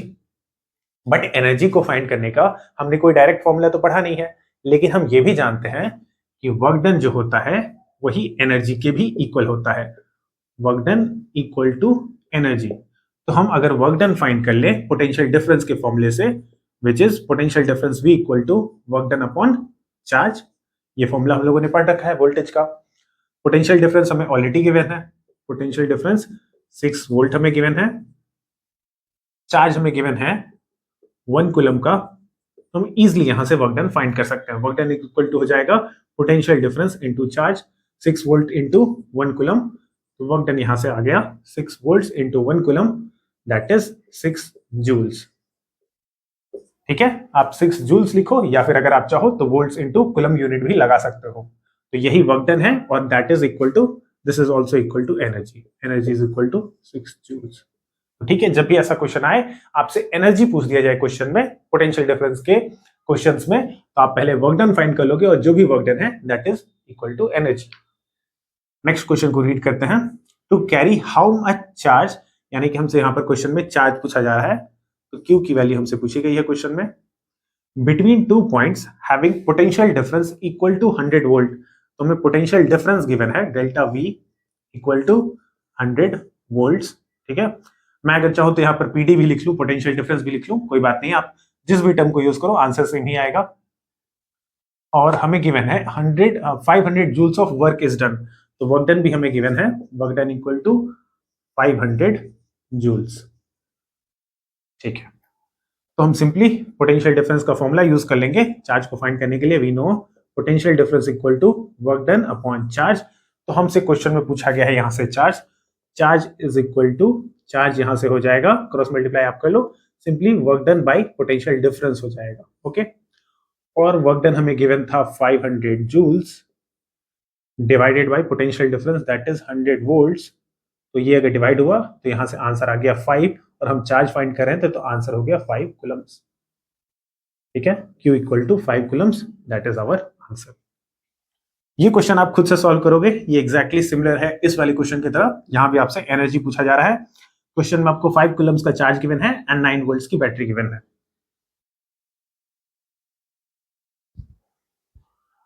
तो रीड करते हैं नेक्स्ट क्वेश्चन को। इस क्वेश्चन में हमें गिवन है if point A has an electric potential of 12 volts, यानी कि एक पॉइंट है पॉइंट ए, और इसका इलेक्ट्रिक पोटेंशियल हमें गिवन है 12 वोल्ट्स। आगे हमें गिवन है and point B has a potential of 4 volt, तो पॉइंट बी भी है हमारे सामने, पॉइंट बी, और इसका पोटेंशियल हमें गिवन है, पॉइंट बी का पोटेंशियल है 4 वोल्ट्स। ओके, आगे देखते हैं, find the potential difference VAB। Potential difference VAB का मतलब A और B के बीच का potential difference when moving a positive charge, when moving a positive charge from A to B। तो पॉजिटिव चार्ज को पॉइंट A से पॉइंट B पर भेजा गया है। ठीक है, कोई चार्ज रहा होगा, इसे हम ऐसे डिनोट कर देते हैं। तो इस पॉजिटिव चार्ज को A से B की तरफ जब भेजा गया है, तो हमें पोटेंशियल डिफरेंस पूछा गया between points A and B। Simple सा वही बात है, हम जब भी पोटेंशियल डिफरेंस फाइंड करेंगे, आप हमेशा वही चीज याद रखना कि पोटेंशियल डिफरेंस डेल्टा V हमेशा होता है final potential minus initial potential. ठीक है, तो यहां पर फाइनल पॉइंट है पॉइंट B और इनिशियल पॉइंट था पॉइंट A, यानी कि हम फाइंड कर रहे हैं V final is point B and V initial is point A, potential at A। तो VB की वैल्यू हमें पता है 4 वोल्ट्स, और VA की वैल्यू हमें पता है 12 वोल्ट्स। इसे सॉल्व कीजिए, आंसर आ गया -8 वोल्ट्स। हाँ, अब बहुत सारे बच्चे इस नेगेटिव साइन को देखकर अपना छाती पीटने लगेंगे, तो छाती पीटने की जरूरत नहीं है, नेगेटिव साइन पॉसिबल है, पोटेंशियल डिफरेंस नेगेटिव हो सकता है, नेगेटिव साइन होने का सिंपल सा ये मतलब है कि हम हाइयर पोटेंशियल से लोअर पोटेंशियल के टुवर्ड्स मूव कर रहे हैं। आप देखो पॉइंट ए का पोटेंशियल है 12 वोल्ट्स, पॉइंट बी का पोटेंशियल है 4 वोल्ट्स। तो हाइयर पोटेंशियल से लोअर पोटेंशियल पर जब भी आप जाओगे तो पोटेंशियल डिफरेंस नेगेटिव ही आएगा। ठीक है, इसमें कोई बहुत बड़ी बात नहीं हो गई हमेशा, बट याद क्या रखना है, final potential minus initial potential. Okay, next question, if a charge of 3 coulombs, तो चार्ज हमें गिवन है 3 coulombs, Q equal to 3 coulombs is moved from a point at 15 volts to a point at 5 volts। तो again हमारे सामने दो points हैं, point A कह देते हैं इसे, ये है पॉइंट बी। पॉइंट ए का पोटेंशियल हमें गिवन है 15 वोल्ट्स, पॉइंट बी का पोटेंशियल हमें गिवन है 5 वोल्ट्स। और क्वेश्चन में हमें गिवन है, ध्यान से पढ़िएगा कि किस पॉइंट से किस पॉइंट तक चार्ज को मूव किया जा रहा है। Charge 3 coulomb is moved from a point at 15 volts to a point at 5 volts. तो 15 वोल्ट से चार्ज को उठाकर 5 वोल्ट तक पहुंचाया जा रहा है, चार्ज 3 कूलम्स के चार्ज को पहुंचाया जा रहा है। Okay, how much work is done on the charge. तो वर्क डन हमसे पूछा गया है, वर्क डन से पहले हम इन दोनों पॉइंट्स के बीच का पोटेंशियल डिफरेंस फाइंड कर लेते हैं। तो अगेन सेम बात, potential difference delta V equal to V final minus V initial. यहां पर फाइनल पॉइंट है 5 वोल्ट्स के पोटेंशियल पर और इनिशियल पॉइंट है 15 वोल्ट्स के पोटेंशियल पर। इसे सॉल्व करेंगे तो यहां से आ गया -10 वोल्ट्स का पोटेंशियल। नेगेटिव साइन ये इंडिकेट कर रहा है कि चार्ज हाइयर पोटेंशियल से लोअर पोटेंशियल पर जा रहा है। जब चार्ज लोअर से हाइयर पोटेंशियल पर आएगा तो पोटेंशियल डिफरेंस पॉजिटिव होगा, बट अगर ऑपोजिट हुआ यानी कि चार्ज अगर हाइयर से लोअर पोटेंशियल पर जाएगा तो नेगेटिव साइन आपको देखने को मिलेगा। ओके, तो वर्क डन हमें फाइंड करना है। We know that delta V is equal to work done by charge. तो यहां से हम वर्क डन लिख लेंगे, work done equal to delta V into charge Q. Delta V हमें पता है 10 वोल्ट्स इंटू चार्ज हमें पता था 3 कूलम्स। इसे सॉल्व करेंगे, हमारा वर्क डन आ जाएगा -30 जूल्स का। अगर आप चाहो तो यहां पर वोल्ट्स इंटू कूलम यूनिट भी यूज कर सकते हो, कोई दिक्कत की बात नहीं है। अच्छा, negative energy, sir energy negative आ गया, वर्क डन नेगेटिव आ गया, कोई बड़ी बात नहीं है।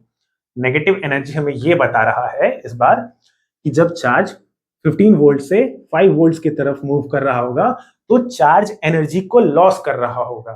ठीक है, ये पोटेंशियल एनर्जी का थोड़ा सा कंसेप्ट आ गया।